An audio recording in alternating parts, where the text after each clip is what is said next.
Yeah. A word of prayer. Says meeting is now streaming live. All right, so Sister Gina's, while Jeffrey works his magic, would you pray for us, please, that God will just fix this platform, either Satan, Yes. Herbert's message to get out, and God Yeah. wants it. So we have to now depend on God to inspire Jeffrey to get it done. So why don't you pray for us? Yes, I will again. Father in heaven, we come to you because we know you're all knowledgeable, even technical matters. You built families, you made families, and it is your wish that as family members, we should live together in peace and harmony. But that can only come from you. We have come this evening because we want to be empowered. We want to be edified and educated so that we can move on to make our homes, our spousal life, one of peace and healing and also happiness. You see the technical problem that we are having just now, because the enemy is not pleased with what is about to happen in the lives of many of us, to zoom our marriages at a higher height and to lift the spousal relationship of others. And so, Lord, we ask you to step in and make a way for the others who are trying to get in, so that those of us who exist, even on the platform now, will not be kicked off, but that you'll give Jeffrey enough knowledge so that he can see what is happening. And maybe it's nothing to do with him, dear Lord. So we ask you to help him to touch the button, and you touch it, Lord, so that we can continue with this discourse. Thanks for hearing our prayers. We make our requests to you. You do what's best for us. These mercies we ask in your dear name as we move forward, dear Lord, to get ready for Dr. Gill's presentation. Amen. Amen. Amen. It looks as if your prayers have been answered. Amen to that. So we are live on my personal page. Put the link in the chat so that link can be sent to all who are willing. I offer my humblest apologies to those who came early and may have been kicked off and anything from here. I am really sorry about that. Thank you, Jesus. We will remedy that the next time, but thank you so much. Start the watch parties. Dr. Gayle, back to you. Praise God.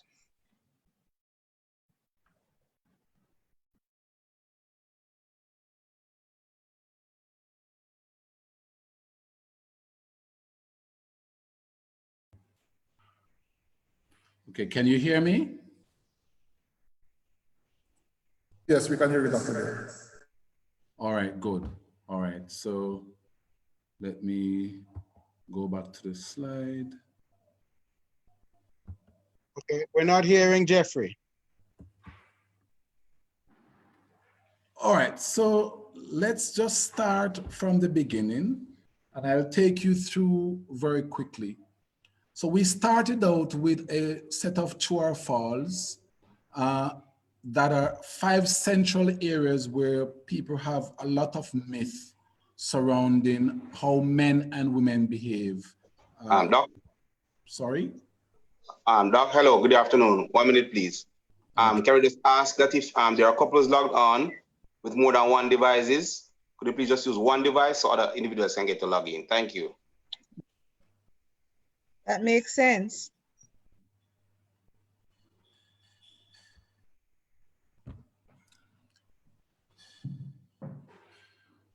Continue, Dr. Gayle. Those who can do that will do that, and I'll manage those who log in and log out. And continue, Dr. Gayle.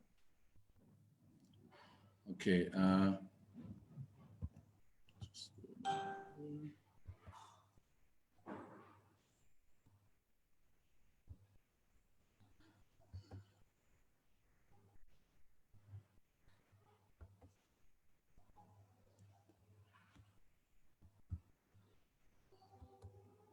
All right, are we ready? Yes, let's go ahead. All right, let's go. All right, so I selected 5 areas that we seem to have more myth around these 5 areas than reality. And so the first question was, so we started with a diagnostic true or false. And by now, people will be sharing with each other that they're all false. So I'll go through them. 1, women are more romantic than men. 2, men are far more interested in casual sex than women. And please note the word far more, because this is precisely the way we discuss these things. Number 3, men end up with twice more relationships than women in their lifetime. Number 4, women are mostly interested in calm, caring men, especially those who show their feelings. And number 5, men peak sexually later than women. Okay? And I remember somebody saying, Herbs, it depends on what you call peak, but peak is very clear. It's actually a very scientific definition. So we'll get to it. So with the first one, we will recognize that when you look at the psychology of sex, one of the first things that normally shock people is that men are significantly more romantic than women. So when you have romantic belief scales, men normally score higher on those scales than women, because women are more pragmatic and women see sex as more functional than men sometimes do. Basically, women are sexually more rational. Number 2, women are significantly more picky than men. Why? Because women are actually responsible for what the next generation looks like. Okay? And we in neuroscience, we normally laugh about this to say, can you imagine if men were actually responsible for what the species looks like? You know, right? So Jeffrey, you're laughing. We're very guilty at that one, right? Imagine if God had allowed us to select what the species looked like. Every woman would have a Coca-Cola bottle shape, and every woman would have a particular height, and so forth and so forth. It simply would not work, because we do operate because and we survive because we're all different. But there are some areas in which women will be more vulnerable than men in terms of not being picky. And the first one is people they worship. These are celebrities, university lecturers, people who are very smart, people who have a lot of power, and so forth. Women, because women are attracted to the quality of the DNA that men have, then of course they are more vulnerable to men who are outstanding. Also, women are more vulnerable in the sense of taking revenge, or what is called revenge sex. And we were joking about the women who when they go to the hairdressers, they don't speak about their men being good in bed, because they have read and they are aware that women will go at the men that you say are good in bed. All right. Basically, men's casual sex is far less complicated than women. Women's own is actually quite complicated. Number 3, Kirsten Mitchell and other scholars were saying show that while women may report 7 partners in their lifetime on average worldwide, and men will report 14 worldwide, 15%, approximately 15% of men, especially in the younger cohort, will lie about how many partners they have, because they use that to show off. While women will operate in the opposite system and lie about how many partners they have. In fact, jokingly, we found a prostitute. In fact, these days we use the word sex worker. A sex worker said, just like every other woman, I've only had 5 partners in my entire life. All right. So in other words, the joke of that matter is that women are actually socialized not to report honestly how many sexual partners they've had. When we put those into a system we call extrapolation, what it amounts to is that men have on average 12 partners in their life. This is the USA data, which is pretty close to other data, and women have 9. All right. Of course, number 4, women only choose men who are, we should know that by now, women choose men who are stronger. So in the pre-selection of women, women are attracted to men who are bigger and stronger and more aggressive. And that's precisely why those men achieve less in life, because they are selected first whether or not they've achieved. Shorter, smaller, calmer men have to achieve more to be selected by women. The only time that women are mega attracted to men who don't look strong or who are not aggressive is during menstruation, in which they actually need a supporting arm rather than an aggressive love maker. Number 5, men's sexual peak is earlier than for women. It's between 18 and 34, while for women is between 28 and 42. The trick of this is that women who are the center of the species, when they have high fertility, they also do not have high sex heat, which is the term used for animals, or for humans. We prefer to say ossicle. All right, let's move on. All right, so 10 not so funny things to know about boys and men that could help to save your relationship. And let's start with the first one. The first thing we know about the differences between men and women is that one of the biggest differences between men and women lies in our ability to be empathetic. Okay?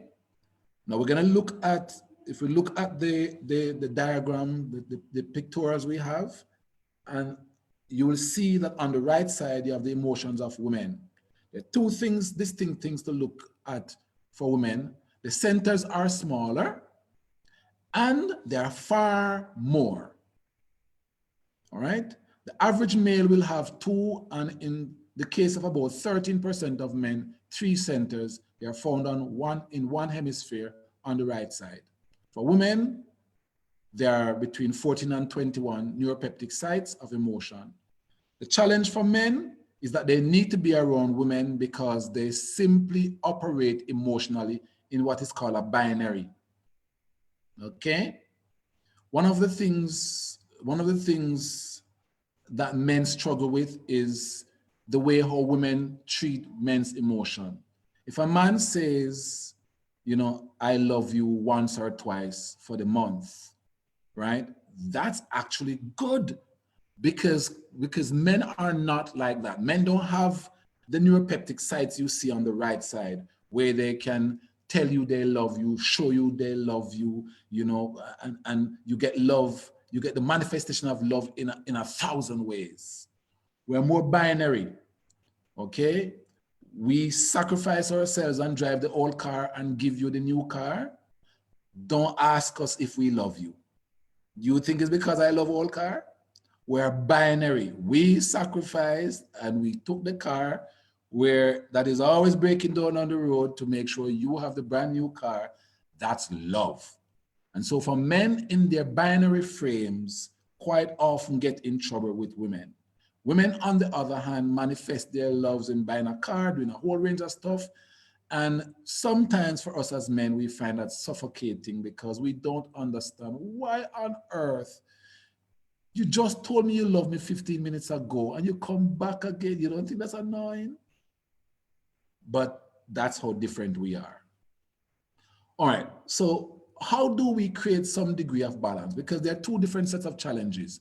Men need to have more empathy and more emotions as we emerge in the 21st century. I mean, we're in the first quintile of we're ending the first quintile of the 21st century. And women need to be around more men so that they can learn to manage all of these sides. Because quite often, as I was explaining, if you really have 14 to 21 cars on the road as taxis, and I always like to use this example, it's a bit much to manage, all right?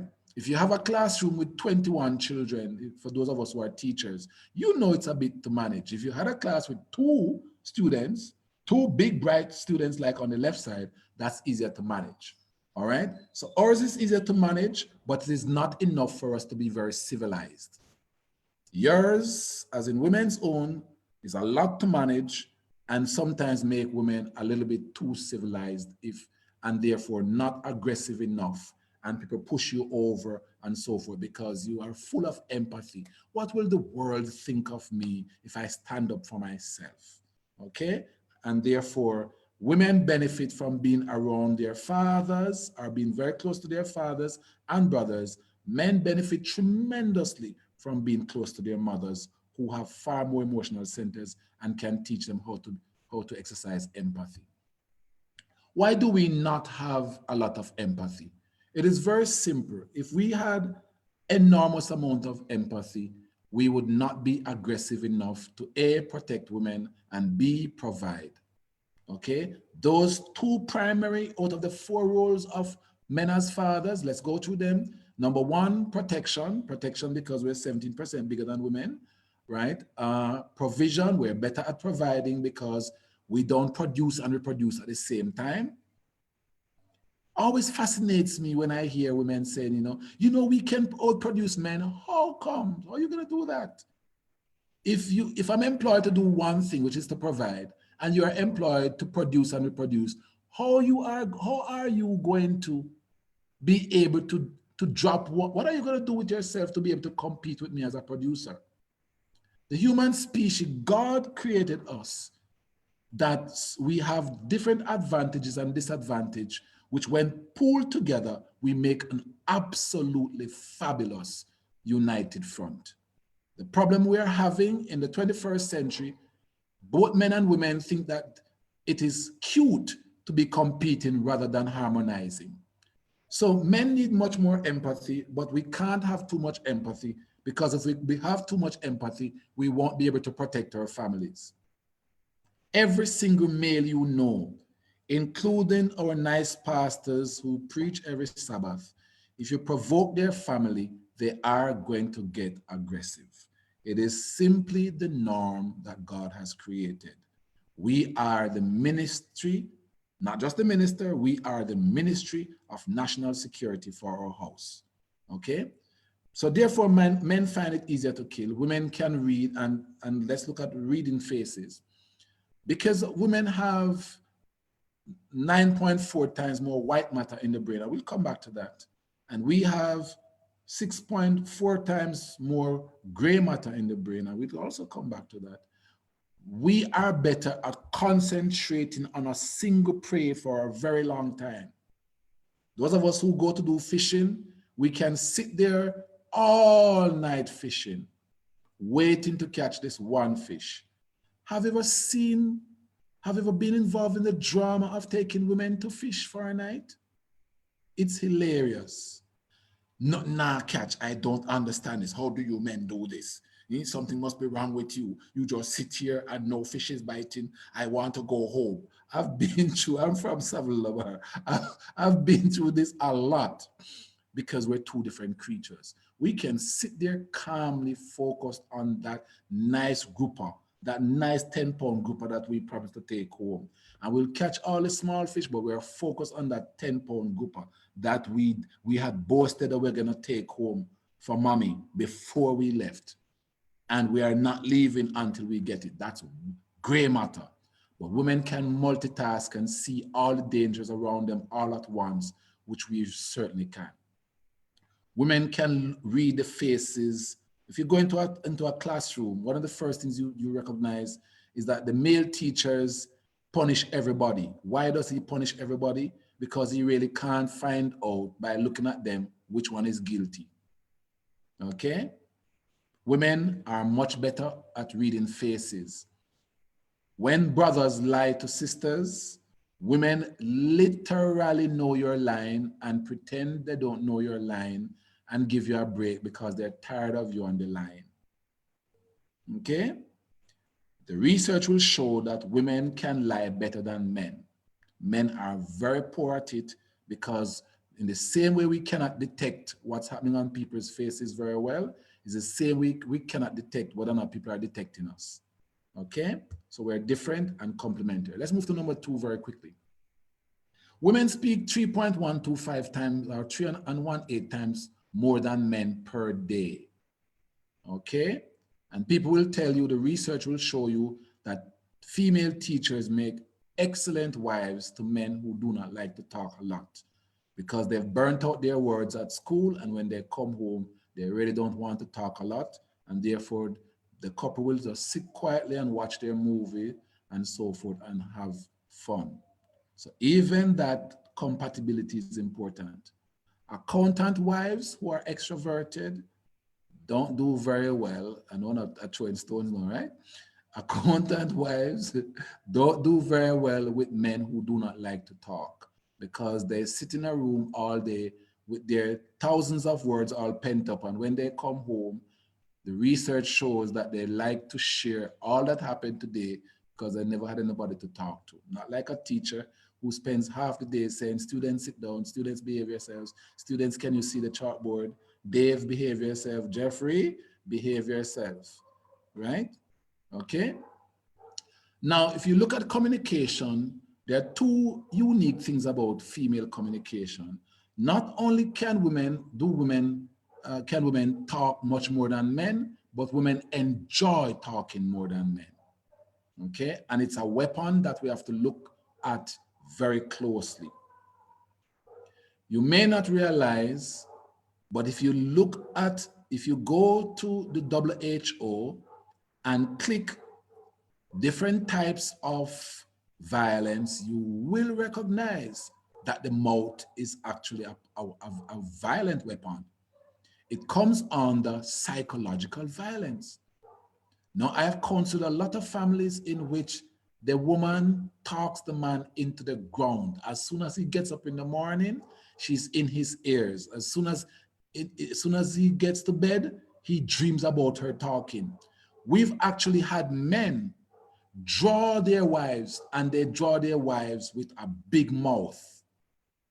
Now, my sisters, you don't want, when my team comes to do a research with your family, and we ask your husband or your partner to draw you, they draw you with your mouth half the size of your head.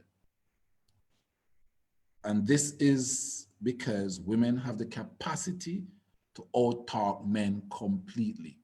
When we're doing focus groups, we do not mix sexes because we allow women to talk, and then we have stop a different group from men. And we always ask people, when you're doing these things, to always have the men in one group and the women in another group, because as a man, you are trained. Don't be a mama man. Don't chat too much. Plus, we have to also be honest with men and tell them honestly, don't try to out-talk a woman because you are going to lose. If you look at the neuropeptic sites in the brain for speech, it tells you why, as men, we lose when we try to out-talk women. On top of all of those sites you're seeing on the right-hand side, women have a section of the brain which is a control tower for speech, which we don't have, called the broca, which is why men tend to look through the windows, right? I don't know, maybe I should take a break and ask a few of the men, where is your look center? Jeffrey, where is your look center? Where do you look when you're thinking? In the roof or through the window?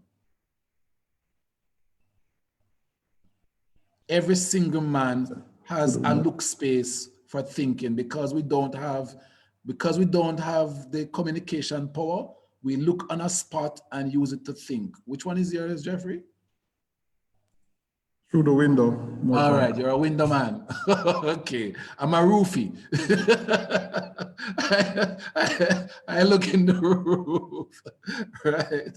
So we are different. But roof and windows account for 87% of men, right? The smaller groups of men look on the floor, look on their finger, right? Some men actually, I am told, go and pick a flower or a leaf and look on the leaf while they think. But women don't need to do that because they have a broca or a headquarters for speech, so they can talk outwardly. And because women are also help-seeking, they speak out, and that in itself incur assistance. We don't speak out, we speak internally, and then when we come up with the solution, then we tell you. All right.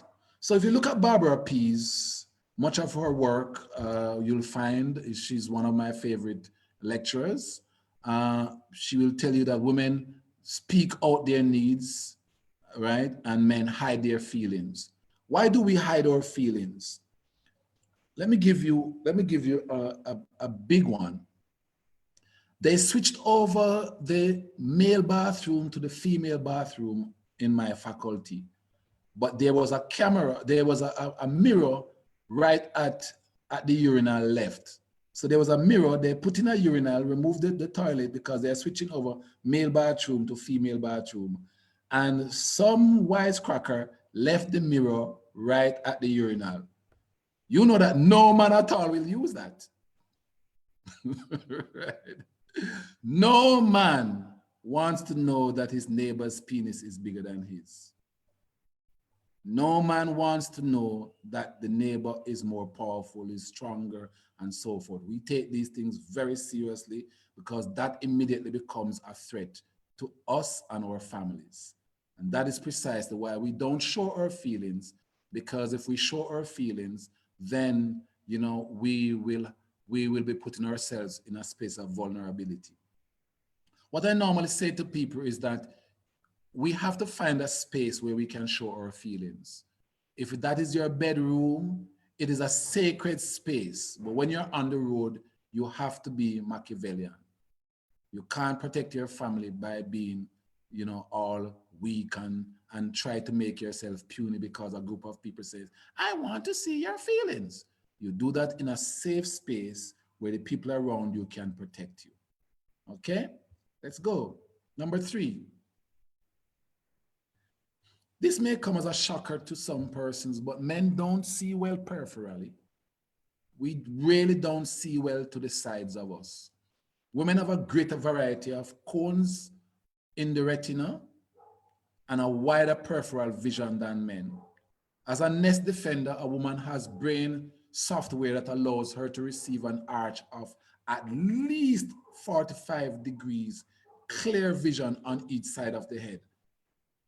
Men don't even think about this. Don't even get yourself depressed because you simply cannot. Even with training, unless you do surgery, you can't see what a woman sees. Here's an experiment that you try every day without knowing. You're walking down the road, you see a woman that looks really good. You stop and turn your entire head because you don't have the peripheral vision to be able to see her as she walks away. You'll be shocked to know that's not what women do. They simply move their eyes, see the man, they can tell you a whole range of stuff about the men, and they come off very innocent while you come off guilty. But it's not that anybody is guilty or innocent. You both did the same thing. The difference is she moves her eyes, you have to move your neck.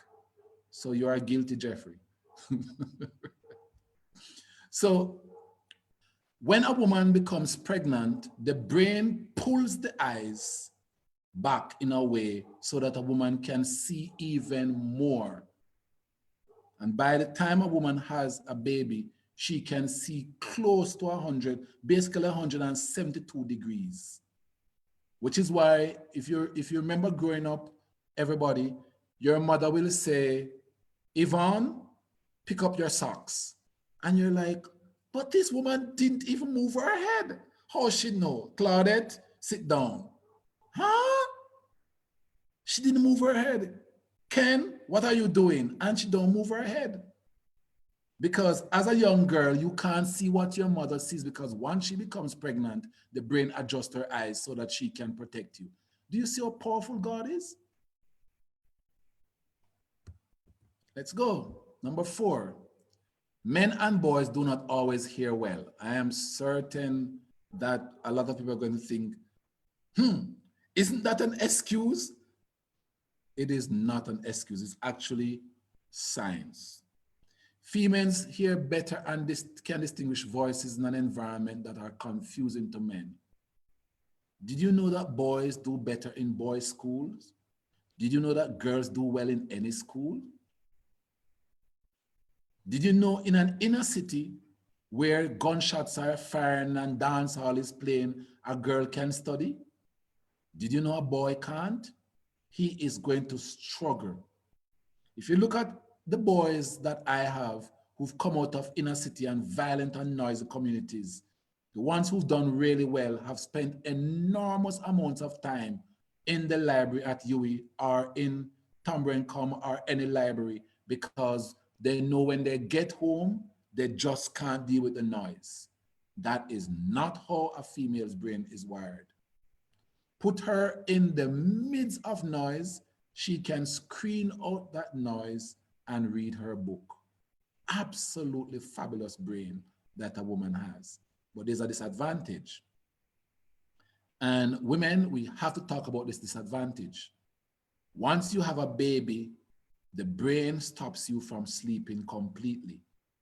Take your time and make sure you get this, because this could save your life. You need to sleep more. The executive women in my hearing, don't spend tons and tons of time in the nights trying to make executive decisions for your company and forget to sleep, because the scientific name is quite long, but we call it the sleep pin. Once you get pregnant and you have a baby, if you imagine that you fall asleep and your husband fall asleep, what do you think happens? The baby could die. So God in his wisdom says, all right, let the man stay there and make pure noise and snore and carry on and so forth. There's an ad that says, Ezekiel, the house abandoned. That's how a lot of us men sleep, you know. When we're gone to sleep, we're gone to sleep. And it is something, it's one of the top 5 things that women envy of men, because we can sleep. We get some real quality sleep. Women will wake up 3 to 4 times in the night to check on the children and so forth. And God designed you so. It's called the first line of security. We are the second line, or the big frame of security, but women make the first line of security. It means, therefore, that women have to make sure they get their sleep. If you go on moms.com and check on that research that says, what would you do, mothers, if God should give you 1 extra hour in the day, what would you do with it? 89% of women in 2019 said sleep. So kindly pass on to your partners that you need more sleep time, that they need to help you to allow you to sleep. The bottom line is you're trying to avoid something called an aneurysm, in which you work yourself to the point where you develop hypertension, right? Or you damage your brain cells, especially in the neocortex. Okay? All right, let's go. Number 5. We don't multitask, we are serial workers. Okay? It is not an experiment for your partners to try at home, where they are cooking, answering the phone, and doing other stuff.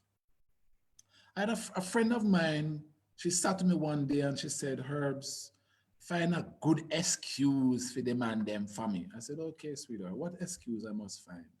She said, I want to know why, try as I may, I cannot get my husband to do 2 things at one time. And I said to her, oh, you are married to a man. She said, what do you mean by that? I said, yes, you're married to a man, aren't you? So she calmed down and said, yes, I am married to a man. What is the point, Herbs? I said, do you want to marry a woman? She said, no, that is not why I came to sit and talk to you. I said, well, if he's a man, he does not multitask. If he's multitasking, he comes under a group called LGBTQIA. If you have one in your house and he's multitasking very well, he's on the phone with his high-pitched voice, and I'm not mocking anybody, he's cooking, he's sweeping, he's planning for tomorrow. The research, the neuroscience research says he is not one of the 87% of men who are heterosexual. Okay, so welcome to the real world. So you have to be kinder to the men around you who cannot multitask, because that's simply how God made us.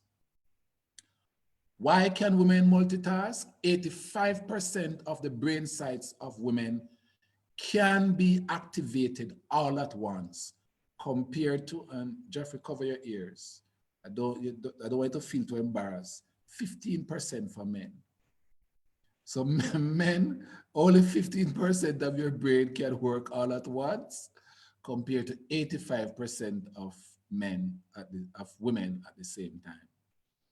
In other words, women are wired differently. If you look at who does really well in a video game or fishing, men. I sat down with a group of young men and I said to them, what's the worst thing you've ever done with your gray matter? And a young man said, sir, I sat and beat a computer. I sat there for 12 hours. I urinated in a bottle. I did not move until I won $500 for my mother. I beat the computer on Microsoft there. They had a game challenge that says if you beat the computer, you get $500 and I said, my mother needs that $500. And I got a big bottle and I sat down and I pee in it and I drink and I eat and I did not move. Picture a woman doing that or not, because that is not how the female brain works. All right, women are great at multitasking, men are great at being specialists, and we were designed to work together as a team. Let's go to number 6. Males do not always know when there is trouble or to seek help. Now, if you're trained like me, you're trained to know when there's trouble. That's different. That's called body reading and detection.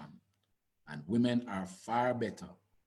When I did my body reading training, I came 3rd in the group. The 2 people to beat me, 2 women. All right, and we had a big fuss about it.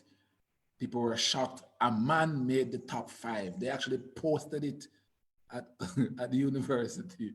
A man made the top 5 because it's not normal, right? Well, maybe I'm suggesting I'm not normal. But anyway, the truth of the matter is that women are extremely good at detecting lies, detecting trouble, detecting what's happening. And as I said to you earlier, quite often women have to pretend they don't really recognize that we're trying to fool them. I don't know if you've ever been around a group of women talking about men. It is hilarious. You get a conversation that sounds like this. Well, Mary, have you seen Dave? Boy, he's been trying for 5 years, for 5 years, and poor thing. If he has that kind of stick-to-itiveness, I think he would make a good husband. 5 years, 5 years. And then if you hear the version of the male, on the other hand, you laugh yourself to sickness. My youth, yo, Jeff, can't believe it, We're up on her skirt for about 5 years till she finally break down. As if you were the one who really got her to say yes.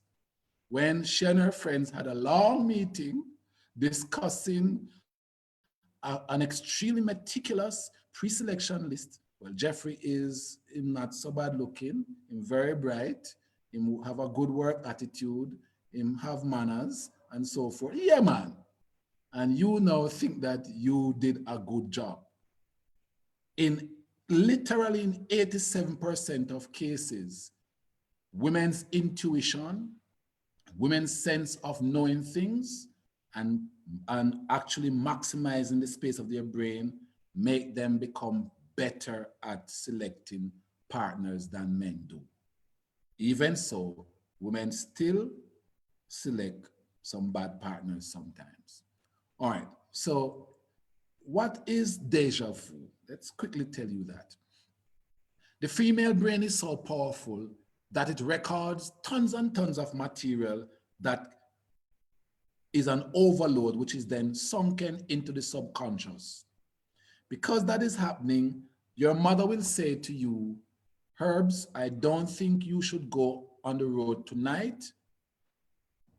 And your task as a child, as a male partner, is to be obedient. It may sound like a shocker, but let me tell you what we do, because we cannot afford for our female partners to boss us around too much, right, Jeffrey? So what do we do? Your partner says, don't go out on the road tonight. You go out, but you don't go far, and you come back. That's the trick we use. And she says, why you come back so quick? And we don't answer because we don't want to give her too much power. But the point is, we grow up being very scared of women's mouth. The worst mouth is your mother's mouth. You don't want your mother to say, you see you boy, you not come to nothing. We are scared of that. because even though we don't understand the science of the 85% of sites on the suppression of material into the lower quadrant of the brain, we know for sure that mother have goat mouth. And that's all we need to know. Okay? And by the way, we get a reward for the nagging. We get 6 extra years onto our lives. This has been proven in many, many countries around. If you compare men who live for 20 or more years with a woman in a stable relationship to a man who's never had a woman longer than 6 months, we live 6 years and 2 weeks longer. So we get 6 extra years. So we benefit from having a relationship with a woman. A young man said to me one day, Dr. Herbs, you're certain the 6 years is worth it? Because I am only 21 and my girlfriend is nagging me to the point where I would trade a year out of the 6 years, for her to stop nagging me. So we have to remind our women that, they can go a little softer on us when it comes to the use of the vocals. Number 7, women are designed to reject weak men. That's called preselection. Preselection genes in women make them tolerant of bad boys.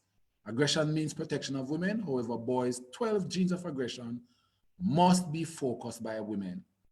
So we have 12 different gene frames of aggression. One of them we know is the MAOA, monoamine oxidase type A variant L, which is found on the X chromosome. And because we only have one X chromosome, it becomes problematic for 13% of men. Now, with women in our lives, we get the chance to monitor. Even if our bodies are not producing the serotonin enough, we have a calming effect around us. It is important that our women understand that if the man is aggressive and you are aggressive, you are really not helping. Last year, November, I had a Seventh-day Adventist couple. They came to me for help. And I told them that I'll be using their life as a lesson to help others. So if one of them is listening now, they won't feel badly. I won't call your name or anything. I'll protect that, as you always know. But what was happening with them? Both of them were aggressive. When I say aggressive, I mean seriously aggressive, which means they're not compatible. We have 12 genes of aggression as men. Women have traces of aggression on their platforms. And 2 X chromosomes, which means even if you have a variant L of your MAOA on one, you will have a variant H on the other because you have 2 X chromosomes, which means I should not come home to a woman who is more aggressive than me, who when I say, I really don't want to speak, she's bullying me around the place. That is a whole recipe for violence. And we have to watch that very carefully. And that is why I've spent a lot of time with women who are naturally aggressive. And I say to them, for the love of Moses, you need to really find a man who appreciates female aggression in that way. One who is quieter and one who is more a yes ma'am. You know what is hilarious? Women who are extremely aggressive are also attracted to men who are extremely aggressive. And that's a recipe for disaster. So watch your compatibility, because even as Seventh-day Adventists, that's important. Number 8, males naturally make better gang members. Yep. Self-control and self-preservation, 14 times more likely than females to go to prison. Did you know that? Females have better decision-making capacity because of their greater white matter, hence better judgment, more complex limbic system, and hence greater emotional intelligence. Women are more likely to employ a killer than kill the target. Women use tears to manipulate and have great endorphins production to cool them down in times of stress. No logic to attack physically. Boys cannot have these advantages if he is to protect his mother and family. So do not always pressure your partners to become girly. Number 9, men are 17% bigger than women. It is offensive when you, the smaller person, shifts from manipulating men's emotions to a physical fight. I had a couple where the woman's hand was broken. And my sisters, please listen to this very carefully. They had been to court, to the family court. Give God thanks. In the family court, the woman told the truth that, Miss, he did not hit me. He turned around and his hand caught me and I fell down the stairs and broke my hand. Listen to what happened. A rift started over money. You know that 70% of domestic violence is about money. A rift started about money. The man had used the money to gamble. And of course, you can't do that if you have a family to run. So the woman is going to be on the attack. But she is 5 feet 2 tall. Please note, 5 feet 2. My mother was 5 feet 2 and a half. My father was 6 feet 3 inches tall. And my mother, when my mother speaks, everybody, including my father, takes shape. Right? Jeffy, look like you know about those things, right? Now, she got physical, started pushing him around, push him against the wall, right? He showed me bruises on his body where she kept on pushing him around.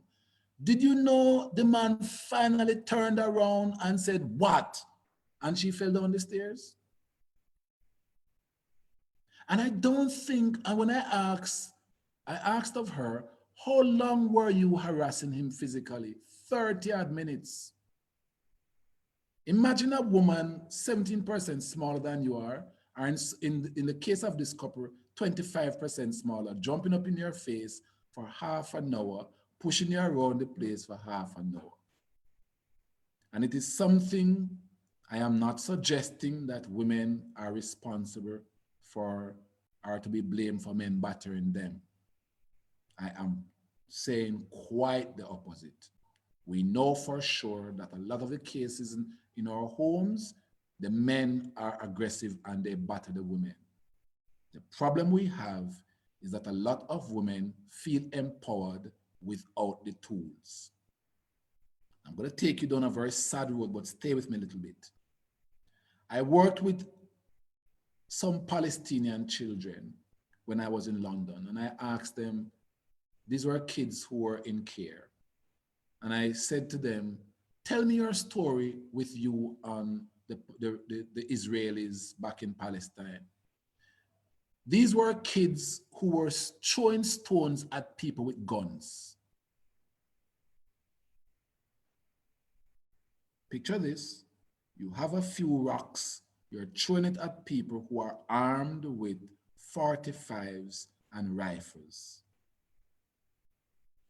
Quite often, this is what I see happening in a lot of homes. The women are attacking the men who are bigger, far more aggressive, and the men, we've had to be training men to run. Now, please note this. 40% of the victims of domestic violence are men, but only 5% of men report domestic violence. 95% of all reported cases of intimate partner violence comes from women. The men are not allowed to go and report this. Please also note that we have to train men that when they go to report being battered by women, they go directly to a female police officer. Because, come on, Jeffrey, let's be honest. Imagine the two of us are male police officers and a man come to you 6 feet 3 and say a woman 5 feet 2 beat him up.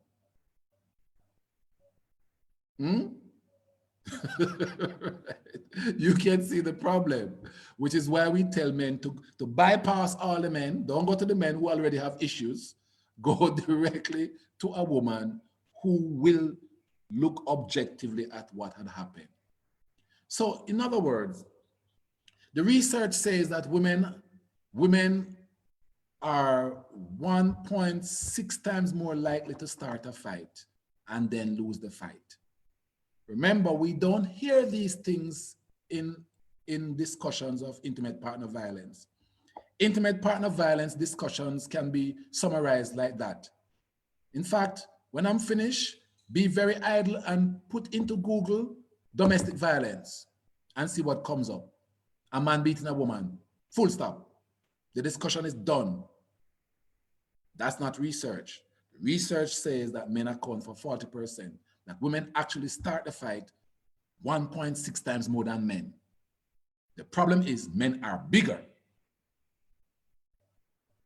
And we have to train men, we have to get it into the heads of men that if a woman hits you 15 times and you hit her once, that once can actually be fatal. So it is normal for women to hit men more for fun. The data we're looking at right now, done by my students, says for fun, women are 4 times more likely to hit men for fun. So Jeffrey is having a laugh, he gets a smack in the back of the head, whack! And it's all fun. But you can't turn around and do it because your hands are bigger and it's not fun. So there's a lot of differences between men and women physically that we have to teach. We have to try and get our women to be less aggressive. We have to get our women to also respect the fact that men are significantly bigger and significantly stronger. We're not just 17% bigger, we're actually 1/4 times more muscular. We have a larger cerebellum, which feeds our brain, our muscles more immediately. If a man and a woman takes the same amount of steroids, which we advise you not to do, the impact will be seen on the man quicker than on the woman. I think I've made the point. And it takes me to the data that we look on all the time that we find very regrettable. Women are 1.5 times more likely to stab their male partner than the other way around. Because women are smaller, they use weapons as an extension of their size. So when you look at the data at the ministry, when you look at the data in our research, you'll see that women do stab men. All right? So all of these things are important. And it means that we have to encourage both sides. Let's see if we summarize this. What do we ask in our families? Because I'm asking you to pass on this information to your families. What do we ask women not to do? Not to forget that men are bigger. Don't just constantly provoke the man, you know. One of the big ones we pick up in our research, my brother lives just down the road. Touch a button, no? Touch me now, my brother lives just down the road. Touch me, man, my brother lives just down the road. Remember that even though we are human beings, go back to our brains. Let me go back and remind you. Here we go. Not that one, that one. Remember, we are a yes, no person. Alpha, beta. See the big black one? That's called the alpha, beta. Alpha, beta. Yes, no. Do I like you? Yes, no. There's no section for maybe so. All right? Not the best creature to be pushing for half an hour without not expecting him to retaliate. At the same time, we encourage every man in our churches to walk away. If you have a bicycle and the violence starts, jump on it and ride. If you have a car, God bless you, jump in your car and drive off and turn on some nice NCU music and just calm down. It is best if you are 17% bigger, 25% stronger, have 12 frames of aggression on your Y chromosome, Plus, who knows, some of us have an imbalance on our MAOA platform. You don't want to be around the people you love when you are provoked. Walk away. Let's go to number 10, and then we'll get into the section B. Sex is important to men. Know about male sexuality. All right, so let's go through a little bit of things about male sexuality that women seem not to know. Number one, the average time for penetrative sex is 15 minutes. 15 minutes. Now, if you have a relationship and you are having a partner who is having sex for 3 minutes, it's called a war shag, cut and run sex. It means something is happening that makes him very uncomfortable. Let me tell you how the limbic, the hippocampus operates. If a man feels very uncomfortable, the hippocampus pushes ejaculation very quickly so that he can get out of the space very quickly. A couple came to me, when was it? 2017.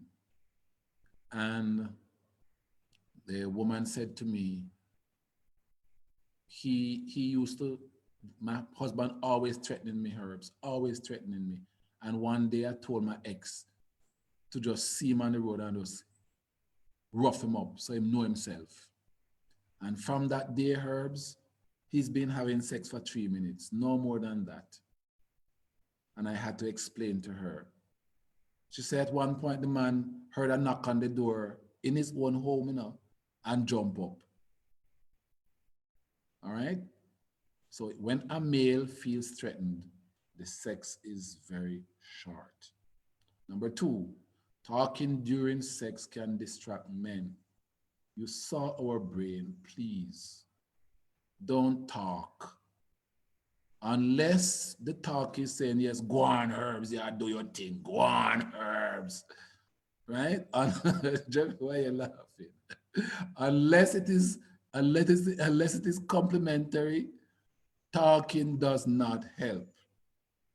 All right? Women have told me that they talk about property tax, inland revenue, the children. Why would you do that? Speech and sex are on opposite sides of the brain. Remember that 67% of the female brain on one side is duplicated on the other side, which means that you can have sex, enjoy it, think about work for tomorrow.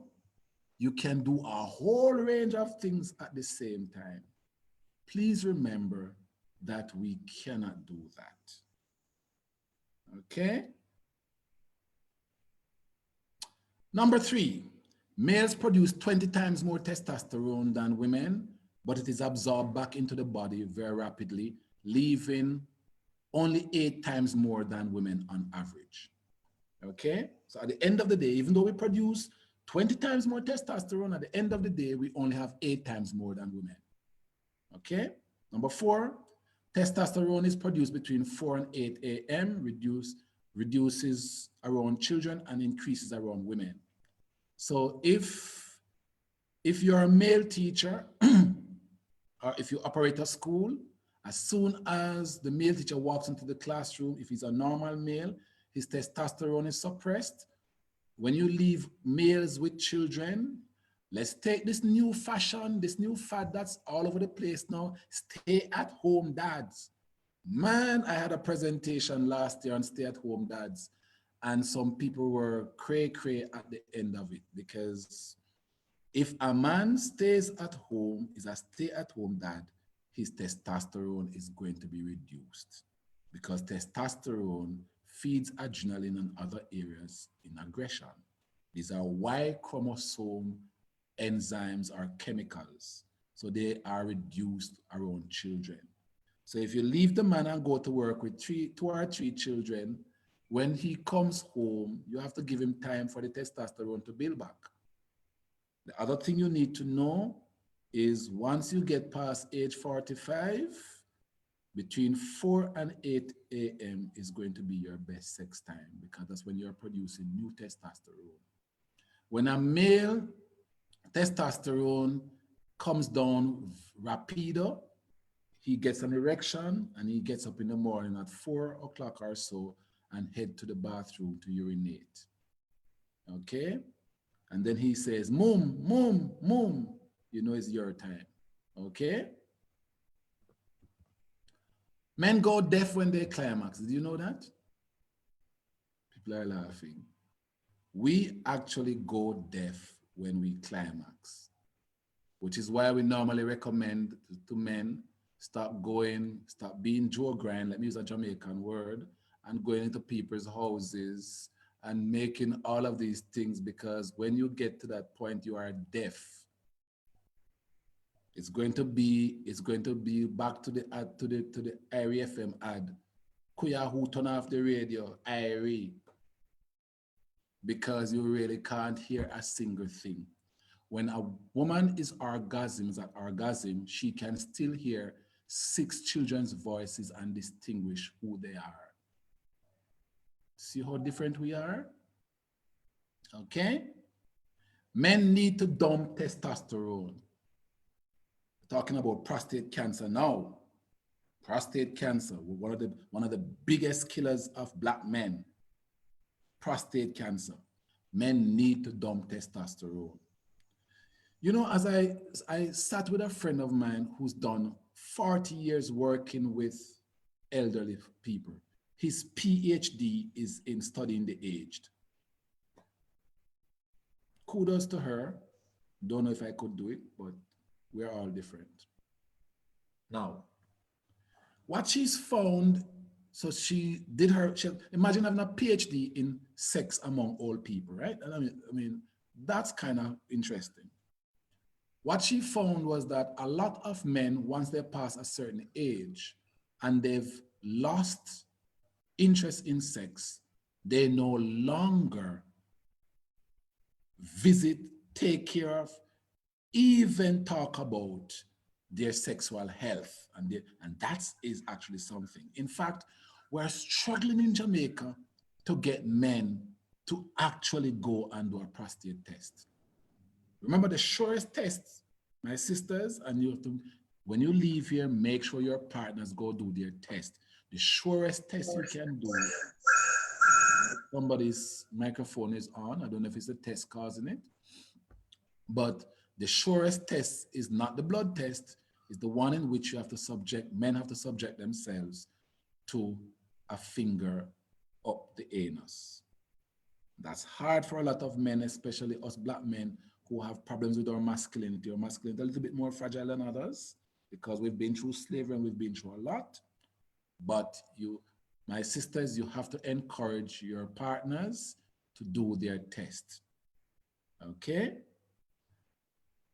For those who are past the age of 65, the Caribbean's sexual functional age is 65.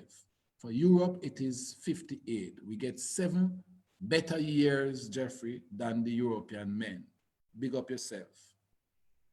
However, when we get to that age, we still have to find ways to ensure that our organs are working. All right? Women are far better at this than we are, but we have to try. Because if you're not dumping testosterone, what it does is it increases the size of your prostate gland, causing or of course making you vulnerable to prostate cancer. Okay? You can go read up about that, my sisters, so you can protect your men. Let's move to section 2, 10 urgent needs of men in a relationship. Number 1, ego feeding or emotional security. It may come to you as a shocker, but the number 3 reason a man breaks up his relationship or go to find a younger woman when he gets past 45 when he realizes he has a little bit of tummy growing, even though he's doing a lot of exercise. The bottom part below is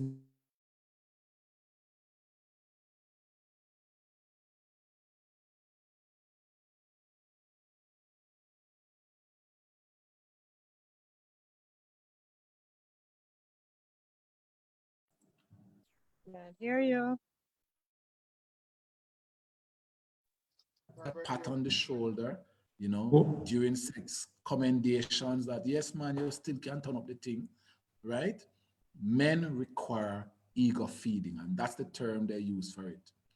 Men struggle with acceptance, even though we have significantly better self-esteem than women, right? Neurobiologically and socially. And by the way, that is changing.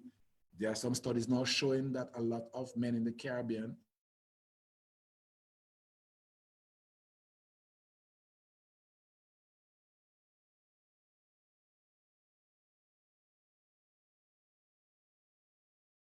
We're not hearing.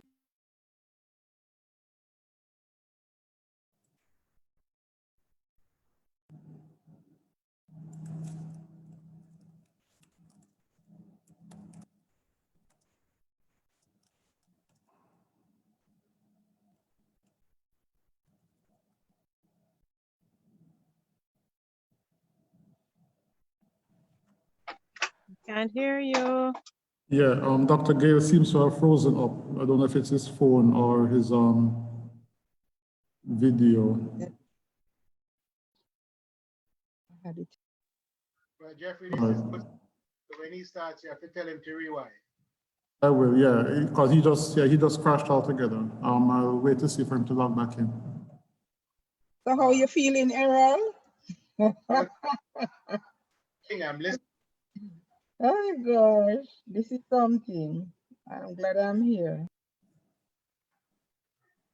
Okay, wait a minute. Sister Gina, so I'm happy that we are also on the program. Very interesting Gosh, information. that's Pastor Walker, everybody. Oh gosh. Yeah, Odita. All right, ready again, Dr. Gayle? Thank you. Pastor, welcome. All right, I have to go back to my screen. Yeah, from the beginning, this was like the second time we froze up. We can start back from that first slide. You're talking about ego. I think that's Right, when you so- first froze up. So, Dr. Right. Gayle, you have to start from when you said Jeffrey is nearer to 65. I like that. I like that. I'm getting there. I'm getting there. All right, can you see me? Tell me what you're seeing. Is my shade screen up? Not yet. No, we, Hush, Jeffrey, hush. My back is broad. All right, you can go now. You can go, Dr. Gayle.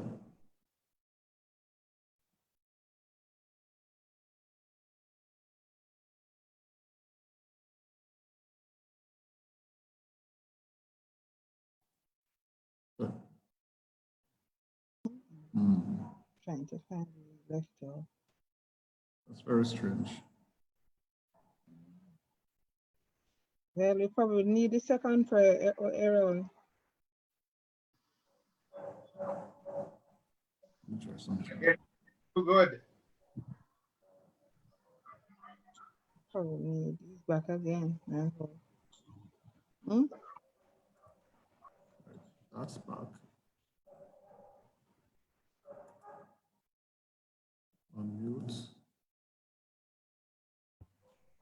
Are we back now? Yeah, we're hearing it now.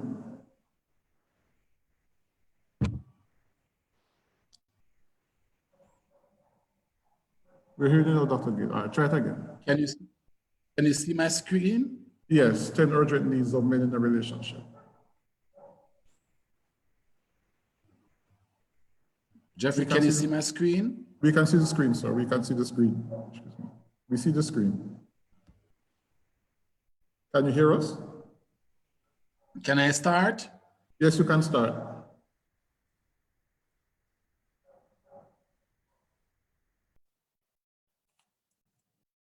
Yes, sir, you can start. You can start.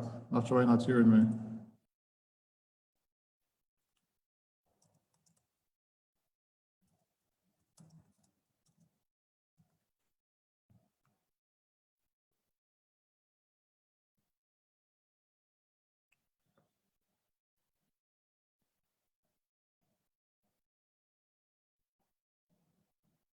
The devil is working overtime.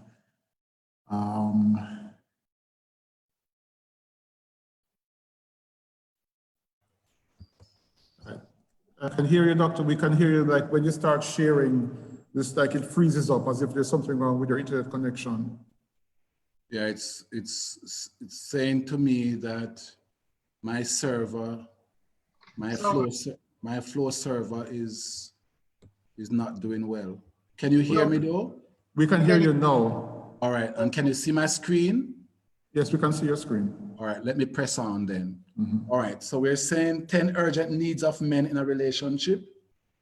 And the first one that most scholars will speak loudly about is ego feeding, making sure that the emotional security of men is kept healthy. And one of the age groups we have to look out for is the 45 age group, the so-called midlife crisis, where men are dropping androgen or testosterone, and therefore they are going through a period called andropause. We remind women to simply remind them that, you know, you are still my best friend, you're still doing very well, not as well as when you, as 10 years ago, but you are still doing very well. So, and also we speak a lot about social protection, especially from girlfriends. One of the errors that people make in relationships is they begin to describe the man to their friends as a half a man, or the little man, or the piece of man, and so forth. And those become a problem. Men actually have better and more healthier relationships when they get respect from their partners. All right, this is not moving, don't know why. Okay. Number 2, honesty and loyalty. This is an area that men take very seriously. I don't know if you've ever noticed how loyal men are. Jamaican men, and I'm going to give you some data. Jamaican men basically bank at one bank. They go to one pub, they go to one barber, right? Well, women don't have that. Women are very pragmatic. If they go to a hairdresser and that hairdresser messes up their hairstyle twice, they call Barbara, tell me about your hairdresser. You're here because my hairdresser is joking, and the loyalty, that's over. Men are blindly loyal, and men tend to struggle with women and loyalty because they feel that the same degree of loyalty that they put up to women, that women should share the same amount. Men are more honest than women, not because they want to, but because they can't hide the truth as well. Okay? So it's not that men are socially wired to be honest. Men try a lot to be dishonest, but they're just not good at it. Okay? But these are 2 areas that men really, really judge women on, and it becomes very important to them. Number 3, sex. Blinders sex, romantic sex, aggressive sex, adventurous sex. Men actually require all 4 types. Blinders mean that there's nothing happening tonight but just sex. Romantic, of course, you understand. Aggressive.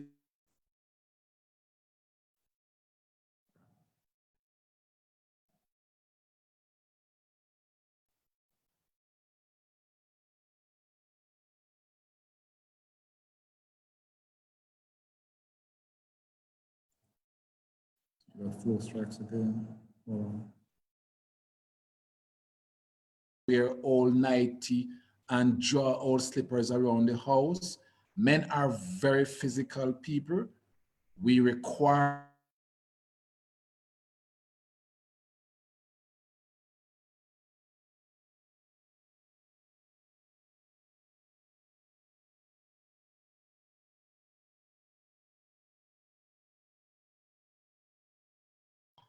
Jeffrey, can you hear me, Jeffrey?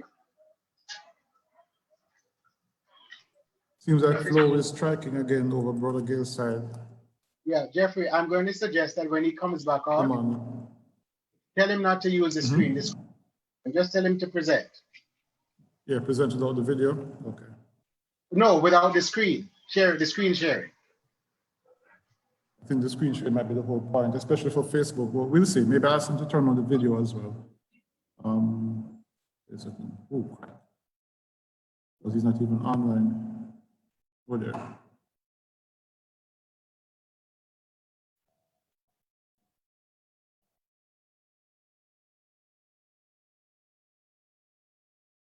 Oopsie daisy.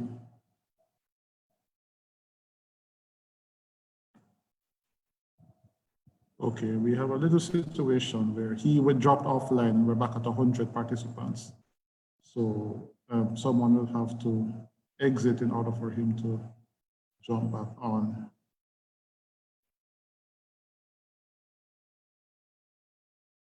Do we have a brave soul willing to sacrifice their post so that he can come back on? I'll come off, Jeffrey. Somebody came off. Someone came off already. Someone came off already, so just waiting to see if he'll log back in. Okay.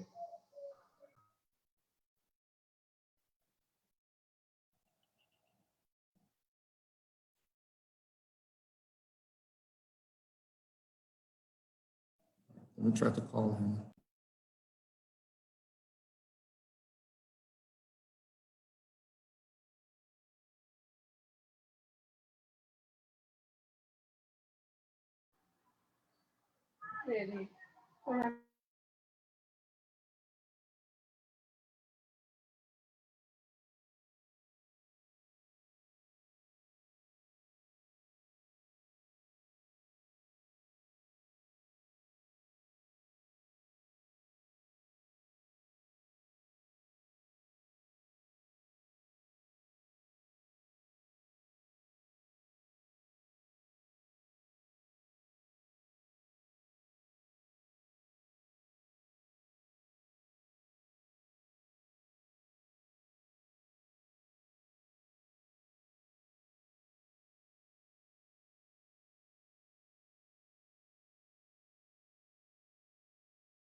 Okay, so I just spoke with him and he should be on shortly. I advised him to just do the sharing of the screen without the video. And so when he comes back, we'll go that way. So we're just waiting, I'm just waiting for him to come on and then we'll continue. So thank you for your patience and please send up a prayer that we won't get it down. Sometimes flow is the only one that we have. All right, he's here right now. All right, admit.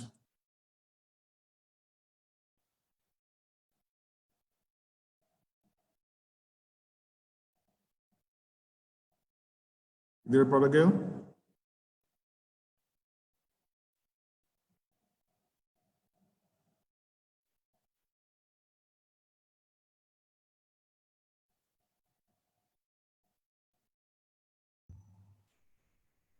Can you hear me? Yes, we can hear you. All right.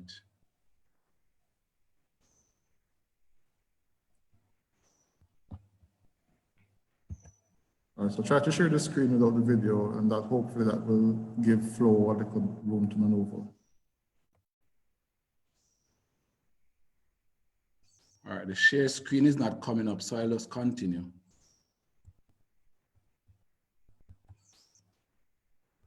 Sure. So try it again when you can, but as you see fit, you can continue.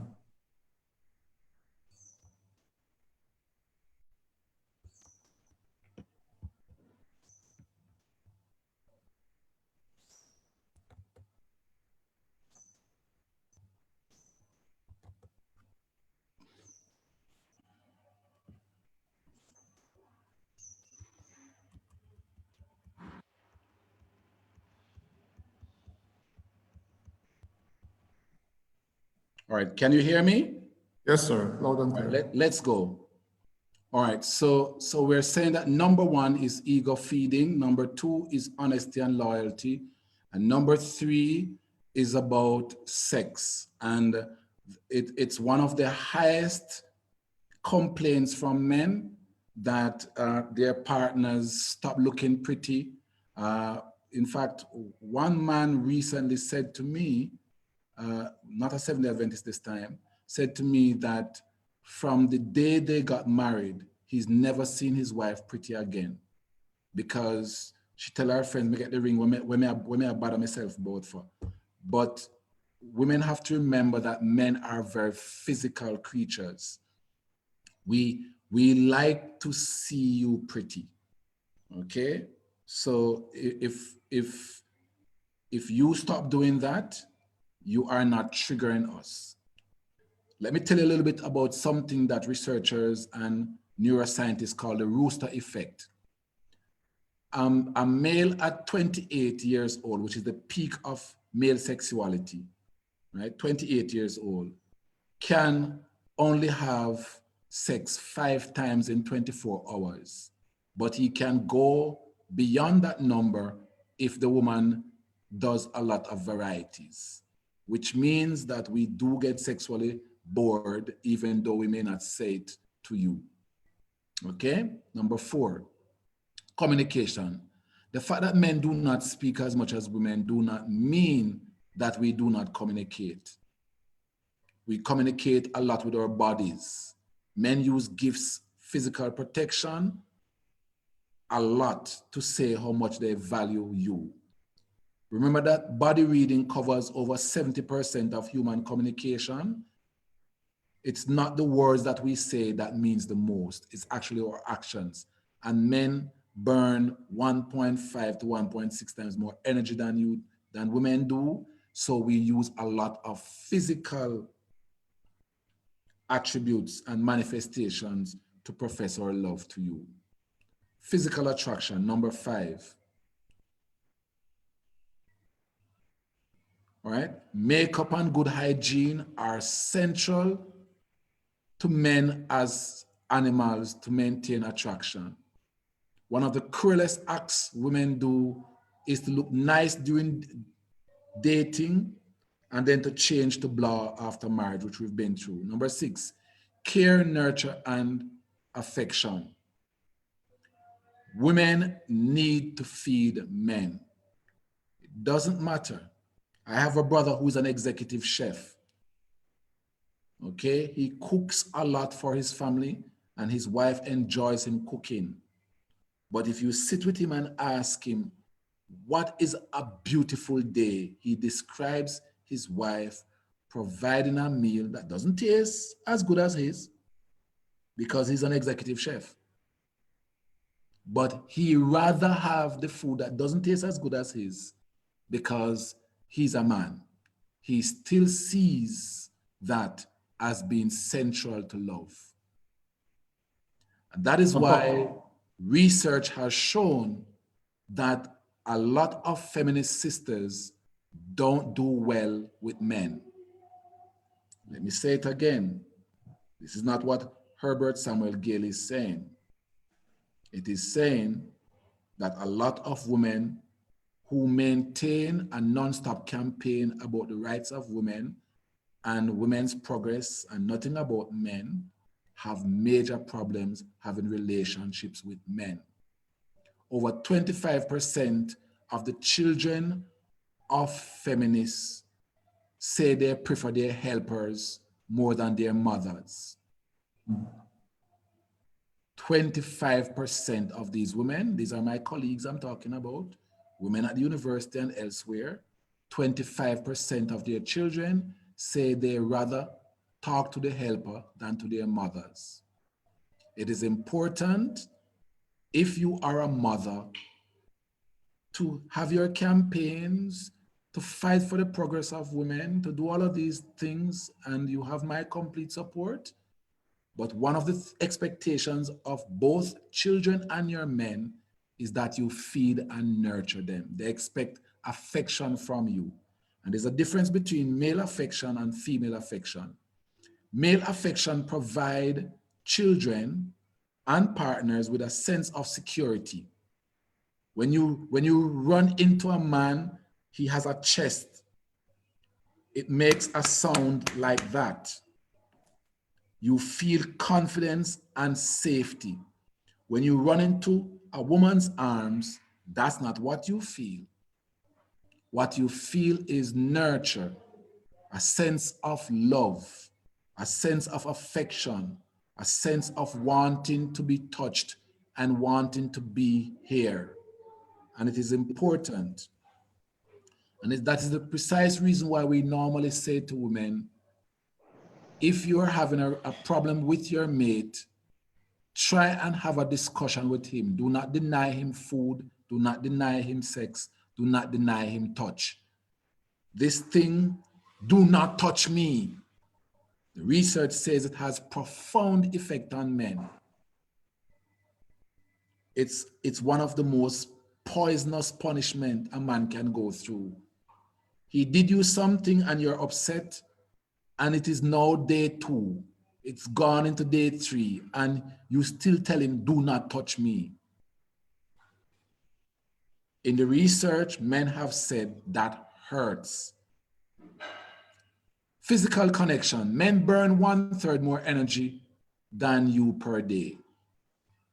Try to stay fit and do physical exercise or activities with your man.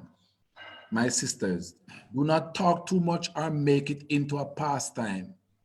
One of the things that men don't like is, so you are both now going to run up the hill and run back down, and you use that time to be talking about a new business venture that you want. That is not what he wants.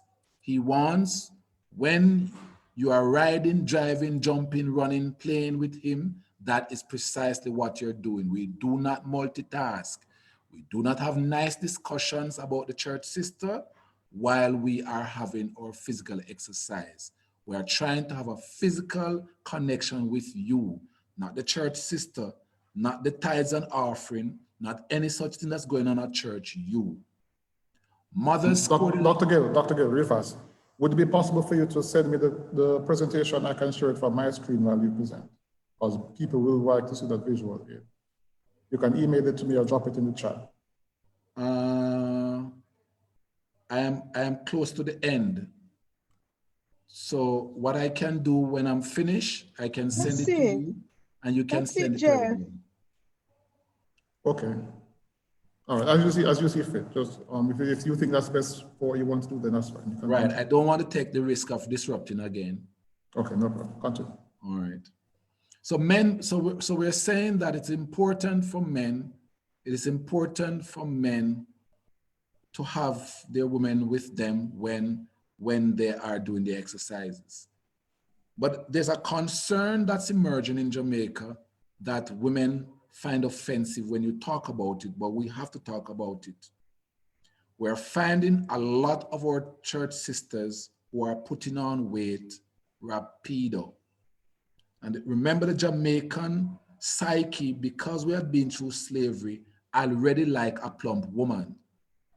So we're not quarreling here about plump women. We're talking about women who are really out of shape, and you try to walk down the road and they're out of breath. And it is becoming a problem in relationships. It's important to stay physically fit. It's important to be in shape. It's a part of the aesthetics of why we were attracted to you in the first place. Okay? Can't find any euphemism for it, so I have to say it as it is.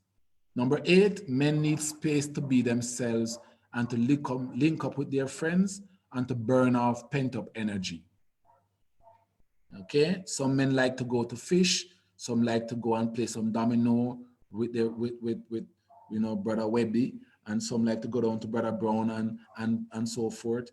And the church have social, we're in COVID now, but we soon, give us a few months, we'll be back to norm, right? And I'm saying few months, so we don't get all antsy and think it's next month, it's a few months. But what's important is that men get their space. Right? A sister told me recently that she likes to threaten the man when he's leaving because she knows it's going to ruin his night. No, don't do that.